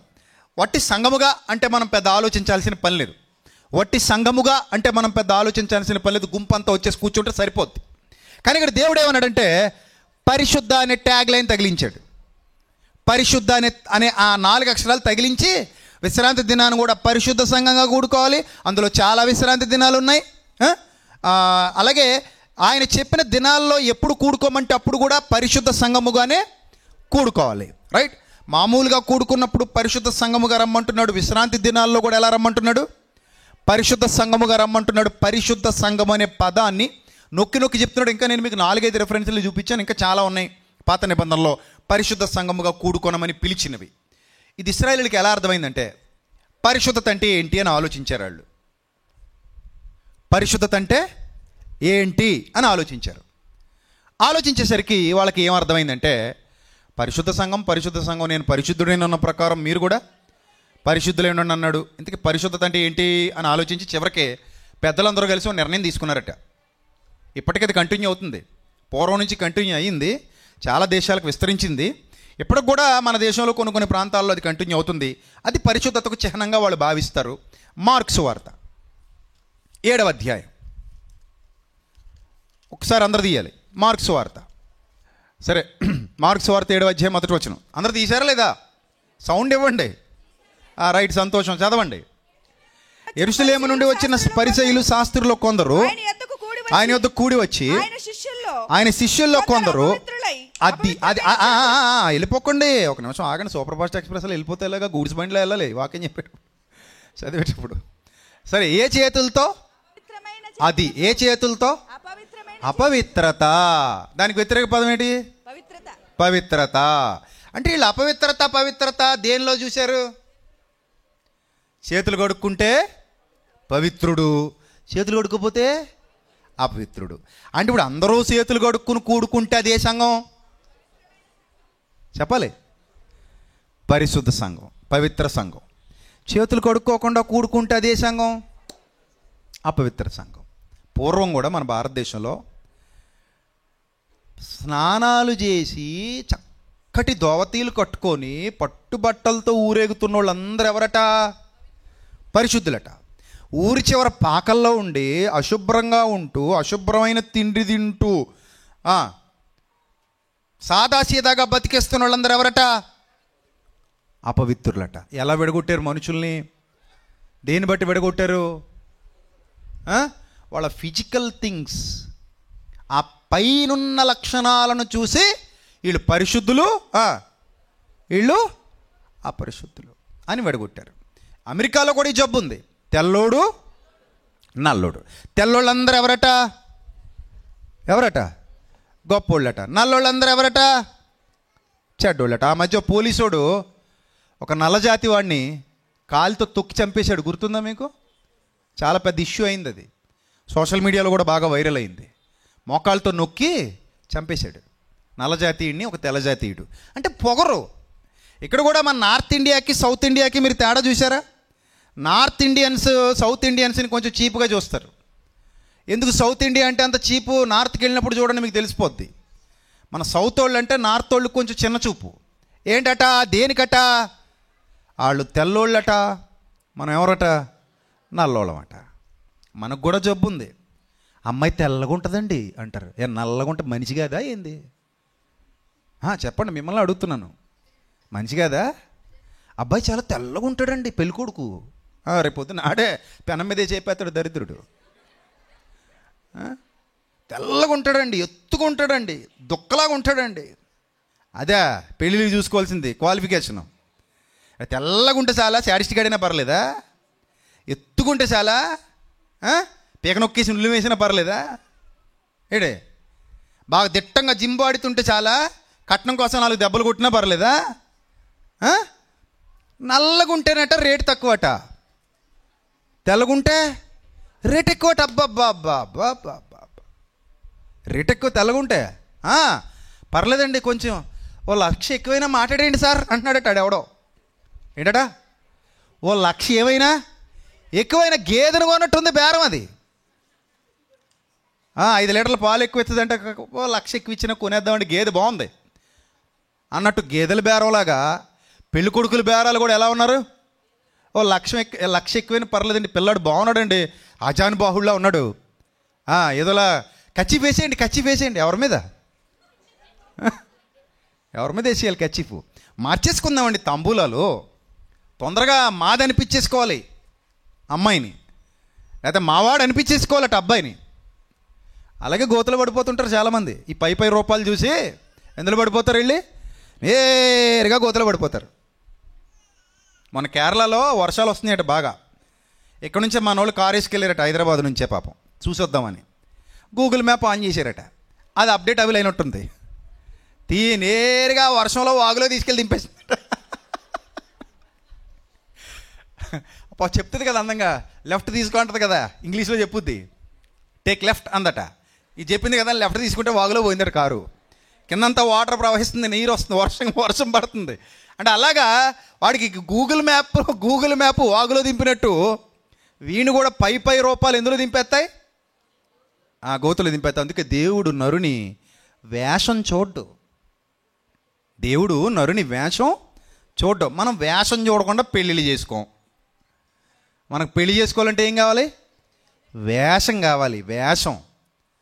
అమ్మాయి అందంగా ఉందా లేదా, అబ్బాయి అందంగా ఉన్నాడా లేదా, లోపల అందమో దాంతో పని లేదు మనకి. అది మనకు కనబడదు కదా, కానీ అడిగితే తెలుస్తుంది. కొంచెం సీక్రెట్గా ఎవరినైనా పెట్టుకొని 2-3 రోజులు బైనాక్యులర్లు పెట్టుకొని డిటెక్టివ్ని వేసుకు తిరుగుతా, లేకపోతే పెళ్లి చూపులకు వెళ్ళినప్పుడు సడన్గా వెళ్ళిపోయి నీ ఫోన్ ఎలాగి అని అడగాలి అంతే. మరి అంతే, మరి నీ ఫోని ఆ పాస్వర్డ్ది బయటిది అనాలి. అలా నీ ఫోని నేనేమనో అన్నాడు అనుకో, అయితే వద్దు, పెళ్ళి క్యాన్సిల్. మరి అంతే. ఫోన్ ఇవ్వనప్పుడు నువ్వెందుకు నాకు లైఫ్లో నీకు వాటా ఇస్తున్నాను, నువ్వు నాకు ఫోన్ ఇవ్వని అంటున్నావు. నేను నీకేమిస్తున్నాను? Life partnership. మరి పార్ట్నర్షిప్ అంటే ఏమో అంత అల్లం వేసుకుంటున్నావు ఏంటి? నువ్వేమైనా ఇవ్వనన్నావా ఏంటి? సో లైఫ్లో పార్ట్నర్షిప్ ఇచ్చేటప్పుడు మరి నువ్వు ఫోన్ ఏమన్నా అంటే డౌట్ పడాలా వద్దా? రైట్. ఇలాగా పై రూపాయలు చూసి చాలామంది ఏమైపోతుంటారు? మోసపోతుంటారు. ఇక్కడ కూడా పరిశుద్ధత అని దేవుడు పదే పాత నిబంధనలో చెప్పేటడికి వీళ్ళు ఏమనుకున్నారట? చేతులు కడుక్కుంటే చాలనుకున్నారట. మన భారతదేశంలో కూడా పరిశుద్ధులు లేదా పవిత్రులు అనగానే ఎవరిని చూపించారో పూర్వకాలంలో మీ అందరికీ తెలుసు. పాపాత్ములు అనగా చండాలుడు, శూద్రుడు, చండాలుడు అన్నారు వాడిని. కానీ ఇతగాడిని ఏమన్నారు? పరిశుద్ధుడు, దైవాంశ సంభూతుడు అని ఇటువైపు చూపించారు. అలా డిస్క్రిమినేషన్. మనుషుల మధ్యలోనే అపవిత్రత, పవిత్రత, శరీరాలను బట్టి, రంగును బట్టి. ఇప్పటికీ నల్లగొన్నాడంటే అందరికి లోకమే. మరేంటో కొంచెం నల్లగుంటే చాలు. కామెడీ, జోకులు, ఎటకారాలు చూసారా ఎప్పుడైనా? సినిమాలలో కూడా జోకులు ఎవరి మీద పడతాయి? నల్లగున్న మీద పడతాయి. పాపం సునీల్ గారు అని మీ అందరికీ తెలుసు కదా, కామెడీ యాక్టర్ సునీల్ గారు. మనం ఇద్దరం కలిసి జర్నీ చేసాం. హైదరాబాద్ నుంచి రాజమండ్రి దాకా 1.5 గంట, ఎవరు లేరు, మేము ఇద్దరమే మాట్లాడుకుంటే వెళ్ళాం, సునీల్ గారు నేను. ఆయన నేరుగా బాగానే ఉన్నాడు. నేను అన్నాను అక్కడికి, ఏమంటే అంత నల్లగా ఎందుకంటే మీరు అలా చూపించుకుంటారంటే, తప్పదు బ్రదర్ మరి అంటున్నాడు. అంత నల్లగా లేరు కదా మీరు, బాగానే ఉన్నారు కదా డైరెక్ట్గా. అంత నల్లగా మరి అప్పుడు ఎప్పుడో పాత సినిమాల్లో కూడా మీరు నల్లగా కనబడేవారంటే అలా మేకప్ వేసుకునేవాడట ఆయన. తప్పదు మరి అంటే డైరెక్టర్ ఏం చెప్తాడు? నువ్వు ఎలాగ ఉండాలి? నల్లగా ఉండాలి. అంటే నేను అసహ్యంగా చెప్పుకోవాలంటే ఎలాగ ఉండాలి? ఒరే నల్లోడా అనాలి, అందరు నవ్వుకోవాలి. అంటే అలాగా చీపు చేయడానికి పవిత్రతకి అపవిత్రతకి వీళ్ళు దేన్ని చూసుకున్నారట? బాహ్య రూపాలు చూసుకున్నారు. చదవండి ఈసారి, ఇంకా కిందకి చదవండి, ఎంత బాగుంటుందో. మార్క్స్ వార్త 7వ అధ్యాయం మొదటి నుంచి చదవండి. అపవిత్రమైన చేతులతో అనగా అని, ఇంకా మళ్ళీ అపవిత్రత అంటే మీరు ఏటో అనుకుంటారని ఇక్కడ చెప్తున్నాడు క్లియర్గా పరిశుద్ధాత్ముడు. అనగా కడుగని చేతులతో భోజనము చేయుట చూచిరి. ఎలాగట?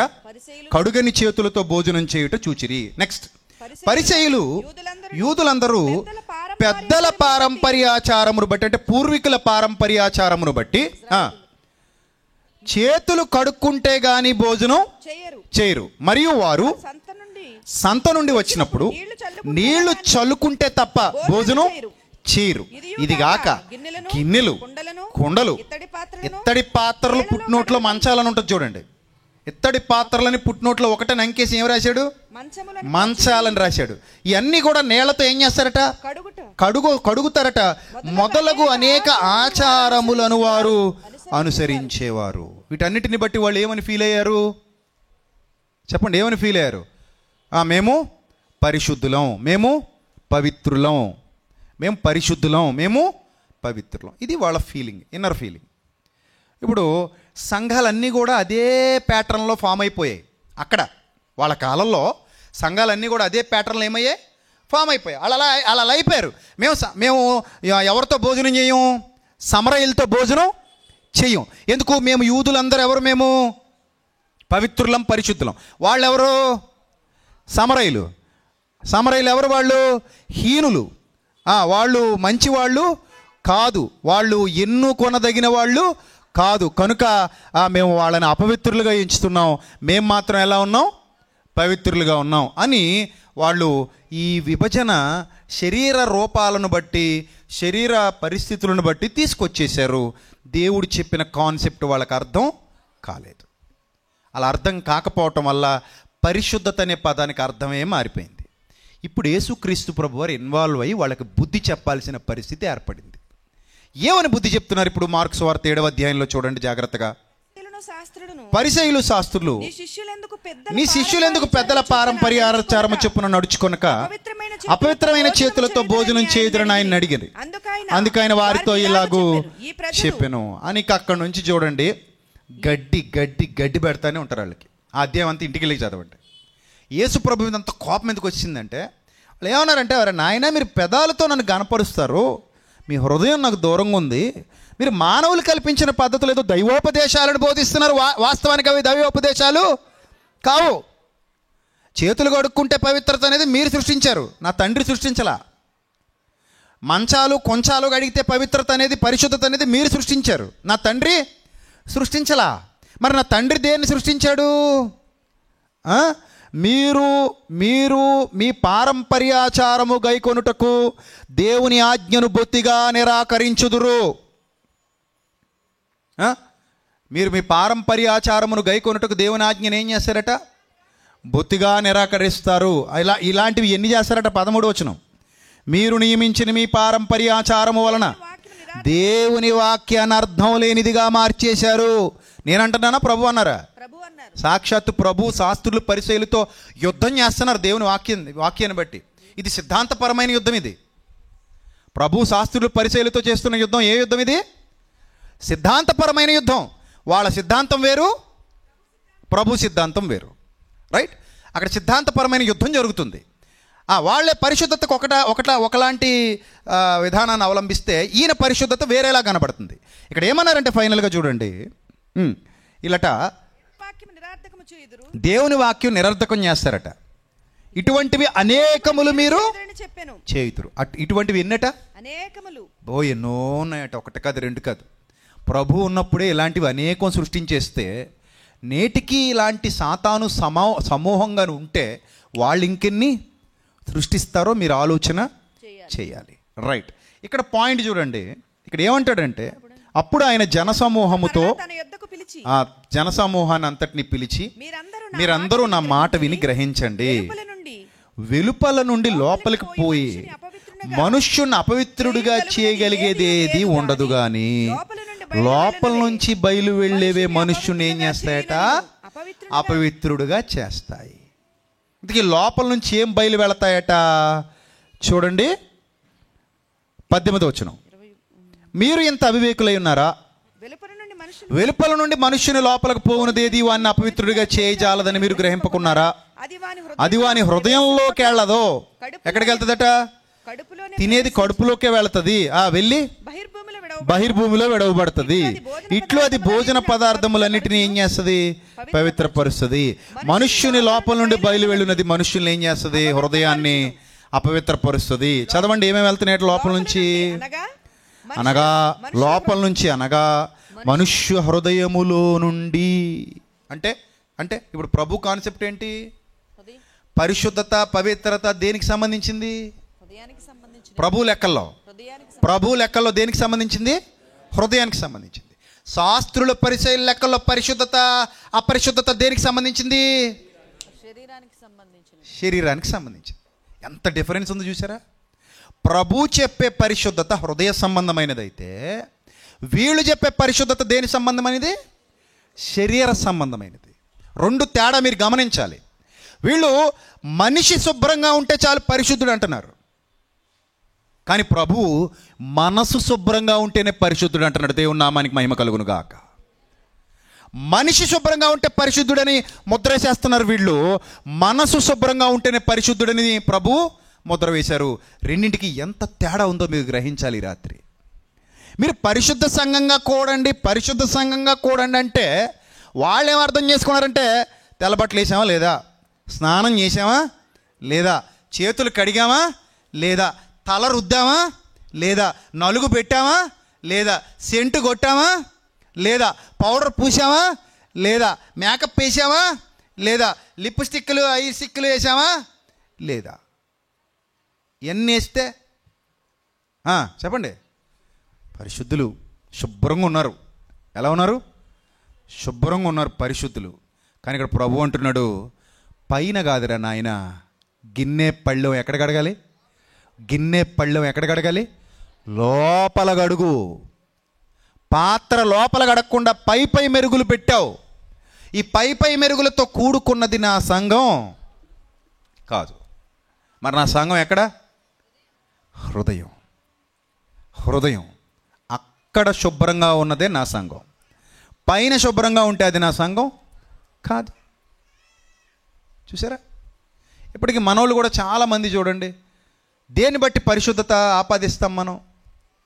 ఎవరైనా కొంచెం రంగు చీర కట్టుకొచ్చారనుకోండి, అబ్బాయి ఈవిడికి బొత్తిగా భక్తి లేదు. మరి ఏం కట్టుకొస్తే భక్తి ఉన్నట్టు? తెల్ల చీర కట్టుకొస్తే ఏమున్నట్టు నీ దృష్టిలో? భక్తురాలు దండం పెట్టేయండి. అదే కొంచెం ఏదైనా రంగు చీర, ఆవిడెవరు కాదు, ఇంకా భక్తురాలు కాదు. మనుషుల్లో ఆ ప్రసాద్ గారిలాగా తెల్ల చొక్క వేసుకొస్తే ఎవరు? భక్తులు తెల్ల చొక్కాలు వేసుకొచ్చారు. మరి ఈడే రంగు చొక్క వేసుకొచ్చాడు, ఇదేదో నీలం రంగు. భక్తుడు కాదు. లోపల ఎంత వాక్యం ఉన్నా ఇతగాడు ఏం కాదు, భక్తుడు కాదు.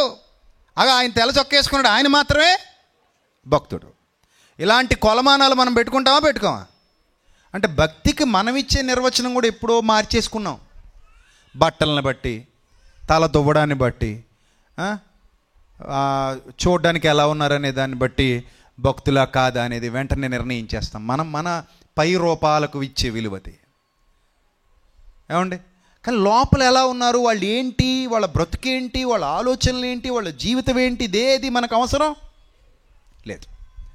సో ఇక్కడ పరిశుద్ధ సంఘము అనగానే ఇశ్రాయేలీయులు తప్పుగా అర్థం చేసుకున్నారు. మరి మనం ఎలా అర్థం చేసుకుంటున్నాం చెప్పండి? ఇప్పుడు మనం ఎలా అర్థం చేసుకుంటున్నాం పరిశుద్ధ సంఘం అనగానే?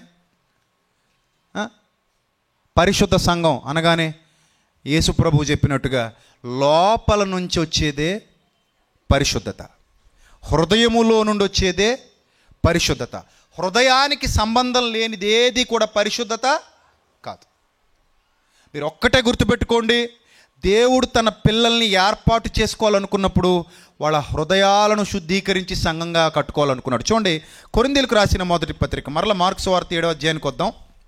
కొరింథీయులకు రాసిన మొదటి పత్రిక, ముందుగా కీర్తనల గ్రంథం 26వ కీర్తన 5వ వచనం ఒకసారి చదివేసి అప్పుడు వెళ్దాం. 26వ కీర్తన 5వ వచనం ఒకసారి చదువుదాం, అప్పుడు వెళ్దాం. చూడండి ఒకసారి 26వ కీర్తన 5వ వచనం అందరూ తీయాలి. 26వ కీర్తన 5వ వచనం. నా నాకు అసహ్యము, దుష్టుల సంఘము నాకు అసహ్యము, అసహ్యం. భక్తిహీనులతో సాంగత్యము చేయను. ఆ ఒక పాయింట్ చాలు. ఏ సంఘం అసహ్యం అట ప్రభుకి? దుష్టుల సంఘం, ప్రభుకి ఏ సంఘం అసహ్యం అట? దుష్టుల సంఘము, దుష్టుల సంఘము నాకు అసహ్యము. అసహ్యము అన్నాడు. అంటే దుష్టుల సంఘాన్ని నేనేం చేయట్లేదు? చెప్పండి, ఏం చేయట్లేదు? ఇష్టపడట్లేదు. నాకు వాళ్ళ క్యారెక్టర్ నచ్చలేదు కాబట్టి ఆ సంఘం నచ్చలేదు. క్యారెక్టర్ నచ్చితేనే నాకేమో నచ్చుతుంది? సంఘం నచ్చుతుంది.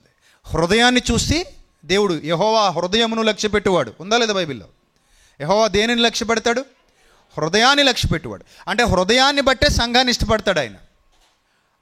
హృదయం లేకపోతే, హృదయంలో పరిశుద్ధత లేకపోతే అది పరిశుద్ధత కాదు ఆయన దృష్టిలో. పైకి మేము సెంతాల సబ్బుతో స్నానం చేసి వచ్చామనంటే బయటికి పోండి అంటాడు. నువ్వు బురదగుంటలోంచి వచ్చినా పర్లేదు, వస్త్రాలకు బురద అంటుకున్నా పర్లేదు, హృదయానికి మాత్రం బురద అంటుకోకూడదు. అర్థమైందా? ఒకరోజు ఒక స్టూడెంట్ స్కూల్కి వెళ్తే పేరెంట్స్ మీటింగ్ జరుగుతుందట. పేరెంట్స్ మీటింగ్ జరుగుతుంటే ఆ కాలేజీలో అన్నారట, స్కూల్లో కాలేజీలో, అరే నాయన మీ నాన్నగారిని తీసుకురా అని అంటే వాడు వాళ్ళ నాన్నగారిని తీసుకెళ్లకుండా వేరే అతను తీసుకుని వెళ్ళాడట. టీచర్లు అందరూ వచ్చారు, పేరెంట్స్ మీటింగ్ అయిపోయింది. ఈలోగా ఒక టీచర్ వచ్చి, నాయన ఇతను మీ నాన్నగారా అని అడిగాడట. అవునండి ఇతనే మా నాన్నగారు అని చెప్పాడట. అప్పుడు ఆ టీచర్ అన్నాడట, గట్టిగా దవడ మీద ఒకటి కొట్టాడట. గట్టిగా కొట్టాడట స్టూడెంట్ని. కొట్టి, తండ్రిని చెప్పుకోవడానికి సిగ్గుపడే నీచుడా, ఆ తండ్రి ఇచ్చే డబ్బులతోనే కదా చదువుకుంటున్నావు, ఆ తండ్రి ఇచ్చిన బట్టలే కదా వేసుకుంటున్నావు, ఇంతకీ తండ్రిని చెప్పుకోవడానికి నీకు ఎందుకురా అంత నామోషి అంటే వీటికి అర్థమైంది, ఆ తండ్రి మున్సిపాలిటీలో మురికి కాలువలు శుభ్రం చేస్తాడు. ఈ టీచర్ ఇంటి దగ్గర మురికి కాలువలు కూడా ఆ తండ్రి శుభ్రం చేస్తూ రోజు కొడుకు గురించి టీచర్ని అడుగుతూ ఉంటాడు. ఏమండి మావాడు బాగా చదువుకుంటున్నాడా, మావాడు రోజు కాలేజీకి వస్తున్నాడా, మావాడి పరిస్థితి బాగానే ఉందా, మావాడు పర్లేదంటారా, పాస్ అవుతాడా, ఇలా అడగటం వల్ల ఇతని తండ్రి ఎవరో ఆటోమేటిక్గా టీచర్కి తెలిసిపోయింది. కానీ పేరెంట్స్ మీటింగ్లో మా నాన్న మురికి కాలువలు శుభ్రం చేసేవాడని చెప్పుకోవటానికి ఈ పనికి మాలిన కొడుకు ఏమయ్యాడు? సిగ్గుపడ్డాడు. కానీ ఆ తండ్రి ఇచ్చేవన్నీ కూడా తీసుకుంటున్నాడు. ఇప్పుడు చెప్పండి, నీ తండ్రి చేతులు మురిగ్గా ఉండుండొచ్చు కానీ హృదయం శుభ్రంగా ఉంది. నీ చేతులు శుభ్రంగా ఉండుండొచ్చు కానీ హృదయం చాలా మురిగ్గా ఉంది. అది మీకు బాగా అర్థమైతే దేవుడు కూడా మనలో చూస్తున్నది అదే.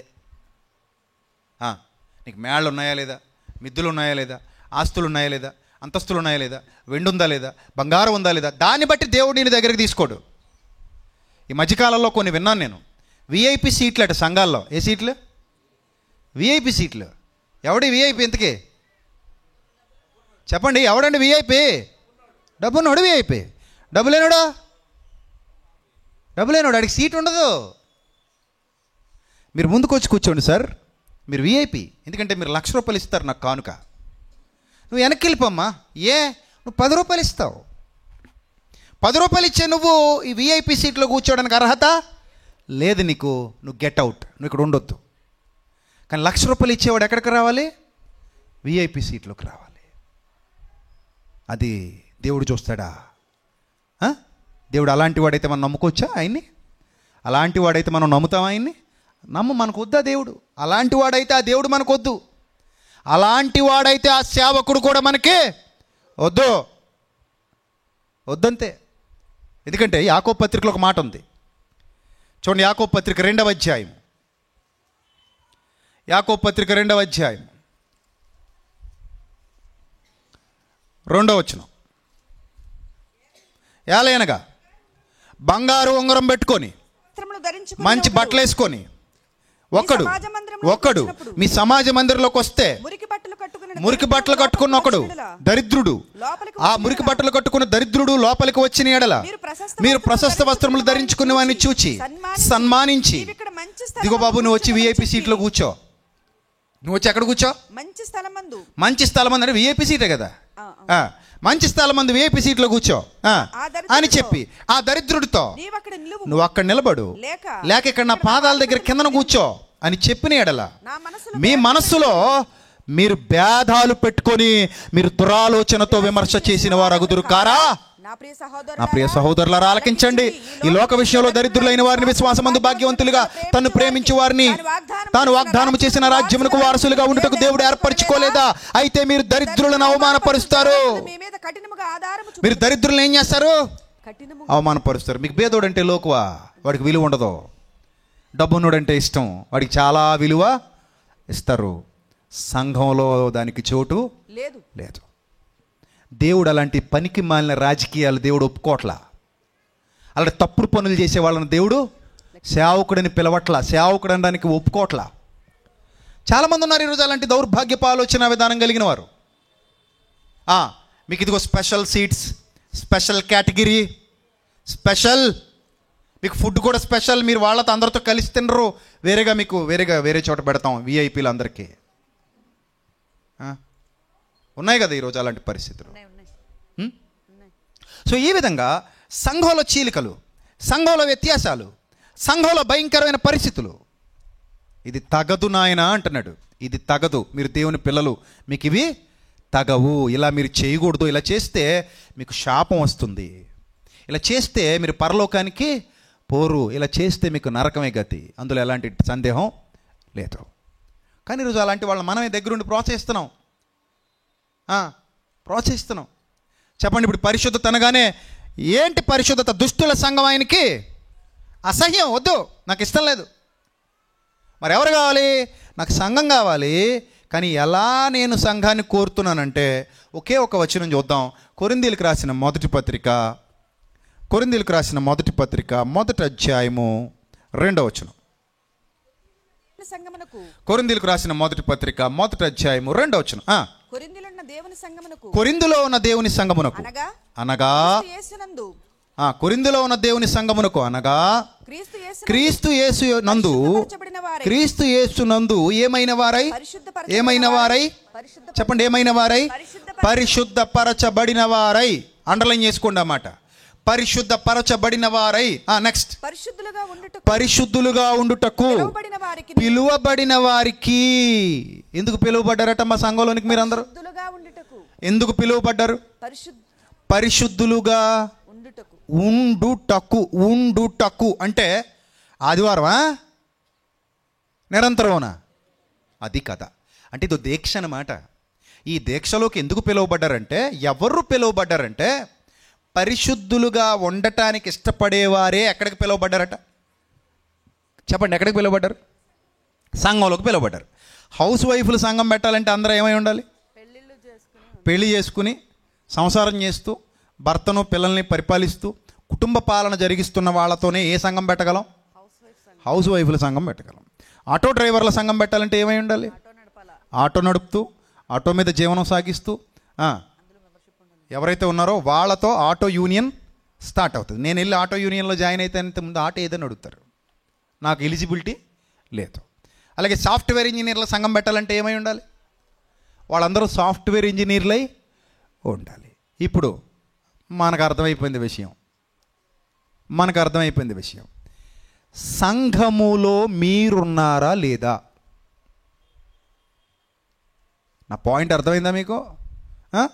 యేసుక్రీస్తు సంఘంలో, అది ఎక్కడున్నా సరే, ఈ 8వ వార్షికోత్సవం జరుగుతున్నాయి, ఇదైనా రేపు అక్టోబర్ 11 15వ వార్షికోత్సవం చేసుకుంటున్న ఎఫర్గాడ్ విద్యార్థులైనా, లేకపోతే ఇక్కడున్న హైదరాబాద్ పట్టణానికి చెందిన చాలా సంఘాలకు చెందిన వారైనా, ఇక్కడ చాలామంది దైవజనులు ఉన్నారు నా ముందు, వాళ్ళు ఏర్పాటు చేసిన సంఘాల్లోని వారైనా, ఎవరైనా సరే చెప్పండి, మీరు సంఘానికి చెందిన వారై ఉండాలంటే what is the main qualification?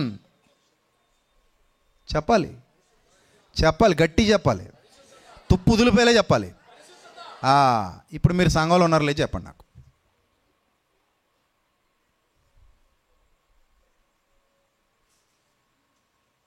డౌట్గా ఉందా? 5 నిమిషాలు ఆగండి, మళ్ళీ వస్తాను అని వెళ్ళిపోతారా? అయితే ఒక 2 నిమిషాలు కళ్ళు మూసుకున్నా వెళ్ళిపోతారా? కనబడకుండా. ఇదేవడండి బాబు ఇలా లాక్ చేస్తున్నాడు మమ్మల్ని, ఇది వాకింగ్ చెప్తాడు, నొత్తి ఇలా చెప్తున్నాడు ఏంటి అంటారా? ఇది వాకింగ్ కదా ఏంటి? అమ్మో మీకు నచ్చకపోతే వాకింగ్ కాదంటారేమో. ప్యూర్ వాక్యం అమ్మ, ఇది ప్యూర్. ఏదో క్యారెట్స్ అంటారు కదా, 22 24 అది దానికంటే గొప్పది. దానికంటే గొప్పది. కావాలంటే మీరు ఎక్కడికైనా గీసుకుని చూసుకోవచ్చు, టెస్ట్ చేసుకోవచ్చు, ఎక్కడికైనా పట్టుకెళ్ళి, మీ ఇష్టం, మీ ఓపిక. చాలా ప్యూర్ సత్యవాక్యం, స్వచ్ఛమైన వాక్యం. ఇప్పుడు నేను సంఘంలోకి వెళ్ళాలి. ఏ క్వాలిఫికేషన్ ఉంటే వెళ్ళగలను సంఘంలోకి? నేను ప్రభు నన్ను పిలుస్తున్నాడు. ఎవరికి పిలుపు? ఎవరికి ఇన్విటేషన్ ఇచ్చాడు? ఎవరికి ఇన్విటేషన్ ఇచ్చాడు? పరిశుద్ధులుగా. ప్రభువా నేను పరిశుద్ధంగా ఉండడానికి ఇష్టపడుతున్నాను ప్రభు. అయితే రా రా వచ్చి కూర్చో, కమాన్. ప్రభు ఇన్వైట్ చేస్తున్నాడు, రా. పిలుపు, పిలుపు. ఎవరికి పిలుపు? పరిశుద్ధులుగా ఉండుటకు పిలువబడిన వారు. అది దీక్ష, అది దీక్ష. మొన్న ఎవరో ఒక చోట హైందవ సోదరులు స్వామయ్య మాలేసి ఏడే మందు అవుతూ సేరడు కాలుతున్నాడు ఒకడు. వీడియో తీసుకుంటూ వెళ్ళారు హైందవ సోదరులు, గట్టి కొట్టారు, చెత్త కొట్టారు. చెత్త కొట్టి అతని చేత మాల తీపించేశారు. ఎందుకు మాల తీపించేశారు? అయ్యప్ప స్వామి భక్తులందరూ ఏకమయ్యి వాళ్ళ దీక్షా నిబంధనలకు విరుద్ధంగా ఇతగాడు ప్రవర్తిస్తున్నాడు. ఎన్ని రోజులు అంటే ఇంతక వాళ్ళ దీక్ష? 40 రోజులు. ఈ 40 రోజులు వాళ్ళ దీక్షలో భాగంగా అతగాడు మందు తాగకూడదు, సిగరెట్ కాల్చకూడదు, అలాంటి అపవిత్రమైన కార్యాలు వాళ్ళ దీక్షను భగ్నం చేసే విధంగా చేయకూడదు అనేది వాళ్ళ నియమం. సో కాబట్టి నువ్వు మాల వేసుకోవడానికి అర్హుడు కాదని చెప్పి అతని చేత మాల బలవంతంగా ఏం చేశారు? తీపించేశారు. ఇప్పుడు మరి మన దీక్ష ఎన్ని రోజులు చెప్పండి, గట్టి చెప్పండి. నోరు మూతలడిపోకూడదు ఇలాంటప్పుడే గట్టిగా మాట్లాడాలి, లాస్ట్లో క్లైమాక్స్ బాగుండాలి. చెప్పండి, మన దీక్ష ఎన్ని రోజులు? నా మట్టుకైతే బ్రతుకుట క్రీస్తే, చచ్చిపోతే లాభం. మన దీక్ష ఎన్ని రోజులు? జీవితకాలపు దీక్ష. ఏ దీక్ష? జీవితకాలపు దీక్ష.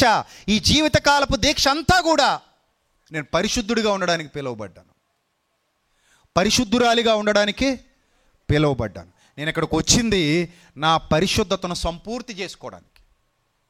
ఎందుకు వచ్చాను ఇక్కడికి? నా పరిశుద్ధతను ఏం చేసుకోవడానికి? సంపూర్తి చేసుకోవడానికి. అంటే నాలో ఉన్న మాలిన్యాన్ని ఇక్కడికి వచ్చి నేను ఏం చేసుకోవాలనుకుంటున్నాను? కడిగేసుకోవాలనుకుంటున్నాను. వచ్చిన ప్రతి వాళ్ళకి ప్రభు స్నానం చేశారట. దేంతోనట స్నానం? ఎఫెసీయులకు రాసిన పత్రిక 5వ అధ్యాయంలో చాలా స్పష్టంగా చెప్తున్నాడు స్నానం దేంతోనో. 23వ వచనం, 27వ వచనం, 27. మీరును మీ భార్యను ప్రేమించుడి, అటువలే క్రీస్తు కూడా సంఘమును ప్రేమించి అది కళంకమైన. ఏమీ ఉండకూడదట ప్రభుకి? కళంకం ఉండకూడదట, ముడత ఉండకూడదట, అలాంటి మరి ఏ చెత్త చెదారం ఉండకూడదట. ఎలా ఉండాలట సంఘం ఆయన ఎదుట? చదవండి, ఎలా ఉండాలి? పరిశుద్ధమైనదిగా ఉండాలి. ప్రభు కోరిక, ప్రభు పిలుపు, ప్రభు కోరిక ఎలా ఉండాలి? పరిశుద్ధమైనదిగాను నిర్దోషమైనదిగాను, దానిని తన ఎదుట మహిమగల సంఘంగా నిలబెట్టుకోవాలనుకున్నాడట. అంత ప్యూర్గా నేను నిన్ను చూడాలనుకుంటున్నాను. My dear son, my dear daughter, my dear children, నేను నిన్నంత పరిశుద్ధమైనదిగా చూడాలనుకుంటున్నాను. నీ హృదయం అంత స్వచ్ఛంగా కనబడాలి నాకు. నీటి తేటగా ఉన్న నీళ్లు మనం ఇష్టపడవా? చాలా ఇష్టపడతాం. తేటగున్న నీళ్ళు అంటే మనందరికి చాలా ఇష్టం. భూమి కనబడతా ఉంటే చాలా ఇష్టపడతాం మనం. అయ్యో రాళ్ళు చూడండి ఎలా కనబడుతున్నాయో అంటాం. కైసరియా ప్రాంతానికి వెళ్ళాను నేను, చాలా 2 సంవత్సరాలు అవుతుందేమో. కైసరియా అంటే పౌలు గారిని బంధించిన స్థలం, యొప్పే నుంచి కొంచెం లోపలికి. సో అక్కడికి వెళ్ళినప్పుడు ఆ కైసరియా ప్రాంతంలో ఒక మధ్యధరా సముద్రం లోపల వైపుకు ఆ భాగాల్లోకి వెళ్ళినప్పుడు అక్కడ చాలా అందమైన వాటరు, ఆ సముద్ర బీచ్ అంటారు కదా, అక్కడ లోపలికి రాళ్ళు కనబడుతున్నాయి. నేను అనుకున్నాను ఈ రాయి చేతికి దొరికేస్తుందేమో అని చేయి పెడుతున్నాను నేను ఇలా వంగి. చాలా లోతుకుంది అక్కడ. అక్కడ ఒక ఆయన అన్నాడు, సార్ వెళ్ళకండి అక్కడికి, చాలా లోతు ఉంటుంది సార్ అక్కడ. మీరిద్దరు మీ మీద మీ అంత తోడు ఇంకొక నిలబడితే ఎంత లోతు ఉంటుందో అంత లోతు ఉంటుంది సార్ అన్నాడు అక్కడ. అంటే దాదాపు 12 అడుగులు దగ్గర. అంటే నాకు ఎలా కనబడుతుంది, నేను చేయి పెడితే రాళ్ళు దొరికేస్తాయేమో అన్నంత ప్యూర్ ఉంది వాటర్ అక్కడ. స్వచ్ఛంగా ఉంది వాటర్. సో అలాంటి వాటర్ని మనం ఇష్టపడతాం. దేవుడు కూడా అలాంటి స్వచ్ఛమైన హృదయాన్ని ఇష్టపడుతున్నాడు. అలా ఉండాలని కోరుకుంటున్నాడు ఆయన నిన్ను నన్ను. అందుకే పిలిచాడు. మనం పిలువబడ్డాం ఇప్పుడు సంఘంలోనికి. ఎందుకు పిలువబడ్డాం అంటే పరిశుద్ధులుగా ఉండుటకు పిలువబడ్డాం. ఇక్కడ కూడా పరిశుద్ధమైనదిగా తన ఎదుట దానిని నిలబెట్టుకోవాలి. తర్వాత కొరింథీయులకు రాసిన మొదటి పత్రిక 14:33 ఒకసారి చదవండి. కొరింథీయులకు రాసిన మొదటి పత్రిక 14వ అధ్యాయము 33. అలాగే సంఘాలన్నిటి గురించి మాట్లాడుతూ ఏ సంఘాలు అన్నాడు? పరిశుద్ధుల సంఘములన్నిటిలో. ఏ సంఘాలు అన్నాడు చెప్పండి? పరిశుద్ధుల సంఘములు అన్నాడు. ఏ సంఘములు? ఏ సంఘములమ్మా? అక్క చెల్లెమ్మలు చెప్పాలి. ఏ సంఘములు? పరిశుద్ధుల సంఘం. అన్నదమ్ములు అందరూ చెప్పాలి. ఏ సంఘములు? అందరూ ఒకసారి చెప్పండి. ఏ సంఘములు? రైట్. ఇవి పరిశుద్ధులు ఉండే సంఘాలట. ఎవరు ఉండే సంఘాలటమ్మా? పరిశుద్ధులు ఉండే సంఘం. పెంతుకొస్తు సంఘమా, క్రీస్తు సంఘమా, లోదరాన్ సంఘమా, బేతెస్త సంఘమా, ఇంకేమున్నాయి? చాలా ఉన్నాయి కదా పేర్లు. హోసన్న మందిరమా, కలవరి మందిరమా, ఇంకా ఏమున్నాయి? ఇంకా చాలా ఉన్నాయి. సో ఈ పేర్లతో పిలవట్లేదు ఆయన, అవి మనం పెట్టుకున్నాం. కానీ ఆయన ఏ పేర్లతో పిలుస్తున్నాడు? ఆయన అన్ని సంఘాలని కలిపి ఒక పేరు పెట్టాడు ఆయన. మనం రకరకాల సంఘాల పేర్లు పెట్టుకున్నాం మనకు అర్థం కావడానికి. కానీ అన్ని సంఘాలు కలిపి ఆయన ఎన్ని పేర్లు పెట్టాడు? ఎన్ని పేర్లు పెట్టాడు ఆయన? ఒకటే పేరు పెట్టాడు. ఏం పేరు అది? అది పరిశుద్ధుల సంఘం. చూసారా? ఎవరి సంఘం అమ్మా? పరిశుద్ధుల సంఘం. ఇప్పుడు చెప్పండి, సంఘంలో ఎవరు ఉండాలి? సాఫ్ట్వేర్ల సంఘంలో ఎవరు ఉండాలి?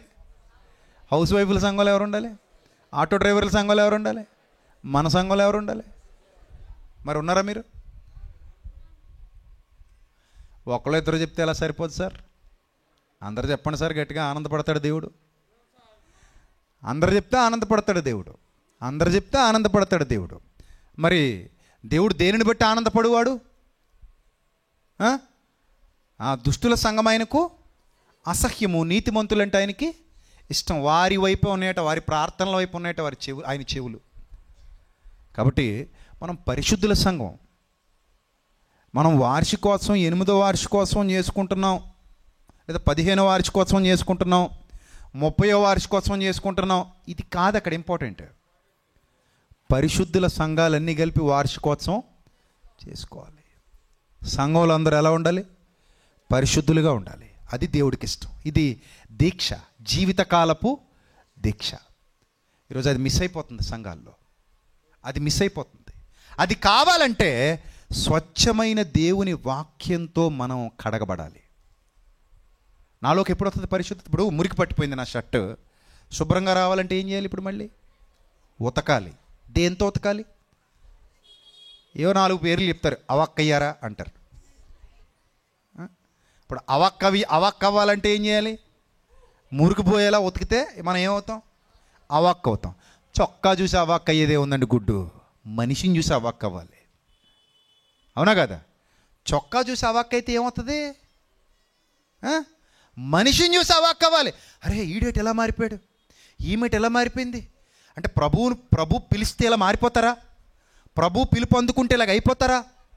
ప్రభులోకి వస్తే ఎలా మారిపోతారా అని మీ ద్వారా ప్రభుకి ఏం రావాలట? మహిమ రావాలట. అలాంటి పరిశుద్ధ సంఘంగా మనం మారాలి. అది దేవుడి కోరిక. అలా ఉండాలని దేవుడు కోరుతున్నాడు. అలా మనం మారాలని దేవుడు కోరుతున్నాడు. అలా మనం ఆయన ఎదుట కనబడాలని ఆయన కోరుతున్నాడు. కాబట్టి ఇది కేవలం సత్యవాక్యంతో మిమ్మల్ని కడగడం ద్వారా మాత్రమే సాధ్యం. అందుకే వాక్యముతో ఉదక స్నానము చేత మనల్ని ఏం చేయాలనుకున్నాడని ఎఫెసు పత్రికలో చెప్తున్నాడే గ్రంథకర్త 27:5-27 వాక్యము చేత ఉదక స్నానము చేత మనలను పవిత్రపరచుటకు అని వ్రాయబడింది అక్కడ. వాక్యమనే ఉదక స్నానము చేత మనల్ని దేవుడు ఏం చేయాలనుకుంటున్నాడు? పవిత్రపరచాలనుకుంటున్నాడు. కాబట్టి ప్రియమైన దేవుని సంఘమా, పరిశుద్ధత లేనివాడు సాతాను సంఘంలో ఉన్నట్టే, పరిశుద్ధత కలిగి ఉన్నవాడు దేవుని సంఘంలోనికి వచ్చినట్టే. మీరు ఏ సంఘంలో ఉన్నారో మంచి నిర్ణయం మీరు తీసుకోండి. ఆ ప్రభు యొక్క సంఘముగా ఉండడానికి ప్రయాసపడండి. లేకపోతే పరలోకం రాదు. కాబట్టి సత్యవాక్యం అని ఎందుకు మొత్తుకుంటున్నానో ఎప్పటికైనా అర్థం చేసుకోండి. మనకు కావాల్సింది సత్యవాక్యమే కావాలి, స్వచ్ఛమైన వాక్యం కావాలి.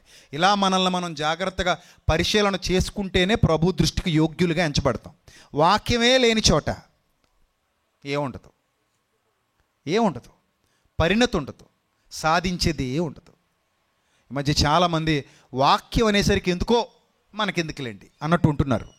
వాక్యం చాలా ఇంపార్టెంట్. వాక్యమే ఇంపార్టెంట్. గట్టిగా మాట్లాడితే నీ పునాది ఏంటట? సత్యం. వాక్యం. నీ వాక్యమే సత్యం. సత్యమందు వారిని ప్రతిష్ఠ చేయము అన్నాడు యోహాను సువార్త 17:17. కాబట్టి ప్రియమైన దేవుని ప్రజలారా, సత్యం ఎంత విలువైనదో అర్థం చేసుకోండి. సత్యంతో మీ హృదయాలు కడుక్కోండి, గట్టిగా నిలబడండి. ప్రభు అట్టి ధన్యత మీకు, మీ కుటుంబాలకు, మీ సంఘాలకు సమృద్ధిగా దయచేయునుగాక. ఆమేన్. ఇంత చక్కని వాక్యాన్ని అందించిన దైవ సేవకుల్ని సన్మానించాలా వద్దా? అమ్మా గట్టిగా చెప్పండి. ఆ జీవు గల దేవుని యొక్క సంఘం అందరు కూడా వచ్చి, మరి పాస్టర్ గారు, పాస్టర్ గారు వచ్చి, మీరు దేవుని వాక్యానికి లోబట్టం కంటే నాకు గొప్ప సన్మానం ఏమీ లేదు. అర్థమైందా? వెత్తబడిన వాక్యం మీరు మనసులో పెట్టుకొని 30 60 100 మీరు అందరూ ఫలిస్తే, కుటుంబాలతో సహా మీరు దేవునిలో వర్ధిల్లితే, రేపొద్దున మన అందరం చచ్చిపోయిన తర్వాత పరదేశంలో హాయ్ అన్నయ్య, హాయ్ చెల్లెమ్మ, నువ్వు కూడా వచ్చావా, నువ్వు కూడా వచ్చావు అక్క, నువ్వు కూడా వచ్చావు తమ్ముడు అని ఒకరినొకరు హత్తుకుని అక్కడ ఆనందపడే విధంగా మీ బ్రతుకులు ఉంటే, అంతకంటే గొప్ప సన్మానం నాకు ఏది లేదు. మా మినిస్ట్రీ కోసం ప్రార్థన చేయండి చాలు. ఈ సన్మానాలు ఏవి నాకు అవసరం లేదు. Thank you, love you all, thank you, God bless you. Thank you sir. మంచిది. ఈ యొక్క కూడికను మరి చక్కగా జరిగించడానికి ఎంతో ప్రయాసంతో దైవ సేవకులు హెచ్చించి ఇంత ఘనంగా జరగడానికి దేవుని కృప వల్ల మరి చక్కగా జరిగింది. ప్రార్థించుకుందాం. తలలో ఉంచండి. మహాపరిశుద్ధుడైన మా పరమ తండ్రి, ఈ రాతి కాల సమయంలో నీ దాసుని ప్రభా ఎత్తుపట్టుకుని శ్రేష్టమైనటువంటి వర్తమానాన్ని మాకు అనుగ్రహించినందుకు వందనాలయ్యా. సత్యవాకును ప్రకటించడానికి నీ దాసుని ఎన్నుకొని, ఇదిగోనైనా సంఘము విలువను, పరిశుద్ధతను మాకు తెలియచేసి నీ దాసుని అభిషేకించి వాడుకున్నందుకు వందనాలు. చాలా కాలం తర్వాత ప్రభా ఈ ప్రాంతంలో నీ దాసుడు విత్తినటువంటి విత్తనం ప్రభా ఫలింప చేయడానికి సహాయం దయచేయండి. ఇదిగోనైనా నీ దాసుడు ప్రభా ప్రసాద్ గారు ఎంతో కష్టపడి ప్రభా ప్రయాసతో ఈ యొక్క వార్షికోత్సవ కూడుకుని ఏర్పాటు చేసుకుని ఎంతగానో ఖర్చు చేసినటువంటి నీ కుమారుడికి రావాల్సినటువంటి దీవెన ఆశీర్వాదము మెండుగా అనుగ్రహించండి తండ్రి. ఎత్తబడిన కానుకలు ప్రతి గుప్పడిని విప్పండి ప్రభు. నేను ఎవరైతే నీకు సన్నిధికి కానుకలు ఇచ్చారో ప్రతి ఒక్కరిని 30 60 100 దీవించి ఆశీర్వదించమని ఈ రాత్రి ప్రభా హృదయం నిండా అని సత్యవాకును నింపుకొని ప్రభా ఆత్మీయాహారం మేము భుజించి వెళ్ళటానికి సహాయం అనుగ్రహించినందుకు నీకు వందనాలు. కూడి వచ్చిన బిడ్డలందరినీ మీరు అభిషేకించి వాడుకున్నారు, వందనాలు. నీ దాసుల ప్రయాణంలో మీరు తోడుగా ఉండి సమస్త ఘనత మహిమ ప్రభావానికి ఆరోపిస్తూ నైనా నీ చిత్తమైతే మరొకసారి ప్రభా మేమందరం కలుసుకునే భాగ్యం మాకు అనుగ్రహించమని యేసయ్య శ్రేష్టమైన నామములు అడిగి వేడుకొనుచున్నాను పరమ తండ్రి. ఆమేన్. Thank you. చివరి ఆశీర్వాదం తీసుకుందాం. ప్రార్థించిన దైవ సేవకులను బట్టి దేవునికి మహిమ. చివరి ఆశీర్వాదంలోకి వచ్చాం. మనందరూ ఆశీర్వాదం అయిపోయినాక మరి చక్కగా ఓట్ ఆఫ్ థ్యాంక్స్ చెప్తారు. తదుపరి భోజనాలకు వెళ్దాం. మన మధ్యలో ఉన్న సేవకులు జయరాజు గారు, అయ్య గారు వచ్చి చివరి ఆశీర్వాదం ఇస్తారు. పరమ తండ్రి అయిన దేవుని ప్రేమయు, ప్రభు అయిన యేసుక్రీస్తు వారి కృపయు, పరిశుద్ధాత్ముని అన్యోన్య సహవాసము, సన్నిధి, సకల దీవెన ఆశీర్వాదములు చేరి వచ్చిన మనందరికీ ప్రత్యేకంగా 8వ సంఘ వార్షికోత్సవ కూడికి ఏర్పాటు చేసిన ప్రసాదరావు అయ్య గారికి, వారి కుటుంబానికి, బిడ్డలకు, ఇంతవరకు అద్భుతమైనటువంటి వాక్యాన్ని ప్రకటించినటువంటి దైవజనులు విజయప్రసాద్ రెడ్డి గారికి, వారి కుటుంబానికి, వారి సేవకు, పరిచర్యకు, లోకములో సకల పరిశుద్ధులకు ఇప్పుడు ఎల్లప్పుడూ సదాకాలము తోడుగా ఉండి కాచి కాపాడునుగాక. ఆమేన్. డివిజన్ పాస్టర్ అసోసియేషన్ మరి స్టేజీ పైకి వస్తే అయ్యగారిని సన్మానిస్తారు. అందరూ 125 డివిజన్ పాస్టర్స్ అందరు కూడా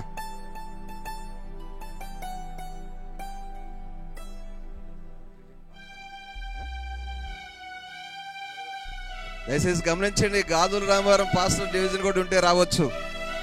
పాస్టర్లు అందరూ, ఎవరైనా దైవసేవకులు అందరున్నా, దైవసేవకులు అందరూ, ప్రతి ఒక్కళ్ళు దైవసేవకులు అనబడిన వారు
దయచేసి జీవముగల దేవుని సంఘం తరపున మీ అందరికి కూడా ప్రేమ విందుని ఏర్పాటు చేశామండి.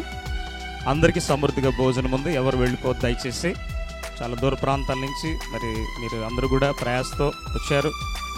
వారం రోజులుగా, ఎందుకంటే వాతావరణం చాలా బాగలేదు, చాలా మేము భయపడ్డాము. ఈరోజు వాతావరణం ఎలా సహకరిస్తుందని దేవుని కృప వల్ల, మీ అందరి యొక్క ప్రార్థన వల్ల మరి చక్కగా వాతావరణం సహకరించి చక్కటి రీతిలో మనం ఈరోజు విజయవంతంగా యొక్క కొడుకును జరిగించుకుంటానికి మరి దేవుడు సహాయం చేశాడు. అలాగే ముఖ్యంగా మరి fathers model high school ground ముఖ్యంగా యాజమాన్యం వారికి మరి ప్రిన్సిపాల్ గారికి హృదయపూర్వకమైన వందనాలు నేను తెలియజేస్తున్నాను. ఎందుకంటే చక్కటి మనకు అకేషన్ చేసుకోవడానికి పర్మిషన్ ఇచ్చారు. మరి వారికి మరి స్కూల్ యొక్క యాజమాన్యం వారికి కూడా మరి నేను హృదయపూర్వక వందనాలు తెలియజేస్తున్నాను. అలాగే పోలీస్ డిపార్ట్మెంట్ వారు కూడా మనం చక్కటి రీతిలో ఈ కూడుకు జరిగించుకోవడానికి పర్మిషన్ ఇచ్చారు. మరి వారికి కూడా, పోలీస్ డిపార్ట్మెంట్ వారికి కూడా మరి నేను హృదయపూర్వక వందనాలు చెల్లిస్తున్నాను. చక్కటి సంగీతాన్ని అందించి మరి మనకు సహాయం చేసినటువంటి మరి ఆర్కెస్ట్రా మరి సహోదరులు కూడా హృదయపూర్వకమైన వందనాలు నేను తెలియజేస్తున్నాను. లైటింగ్ చక్కగా ఏర్పాటు చేసినటువంటి సహోదరులు కూడా మరి నేను హృదయపూర్వక వందనాలు తెలియజేస్తున్నాను. అలాగే మంచి మనకు చక్కటి సౌండ్ సిస్టమ్ ఏర్పాటు చేసినటువంటి సహోదరులకు కూడా నేను హృదయపూర్వక వందనాలు. చాలామంది ఆర్థిక సహాయం చేశారు, అలాగే మరి సహాయం చేశారు. కష్టపడినటువంటి పిల్లలందరికీ కూడా మన హృదయపూర్వక వందనాలు నేను తెలియజేస్తూ, మీ అందరికి కూడా మరి ప్రేమ విందును ఏర్పాటు చేశాం. దయచేసి ఎవ్వరూ వెళ్ళిపోవద్దండి, అందరికీ సమృద్ధిగా ఆహారం ఉన్నది. దయచేసి మరి అందరూ కూడా మీరు భోజనం చేసి వెళ్ళవలసిందిగా నేను హృదయపూర్వకంగా కోరుతూ ఉన్నాను.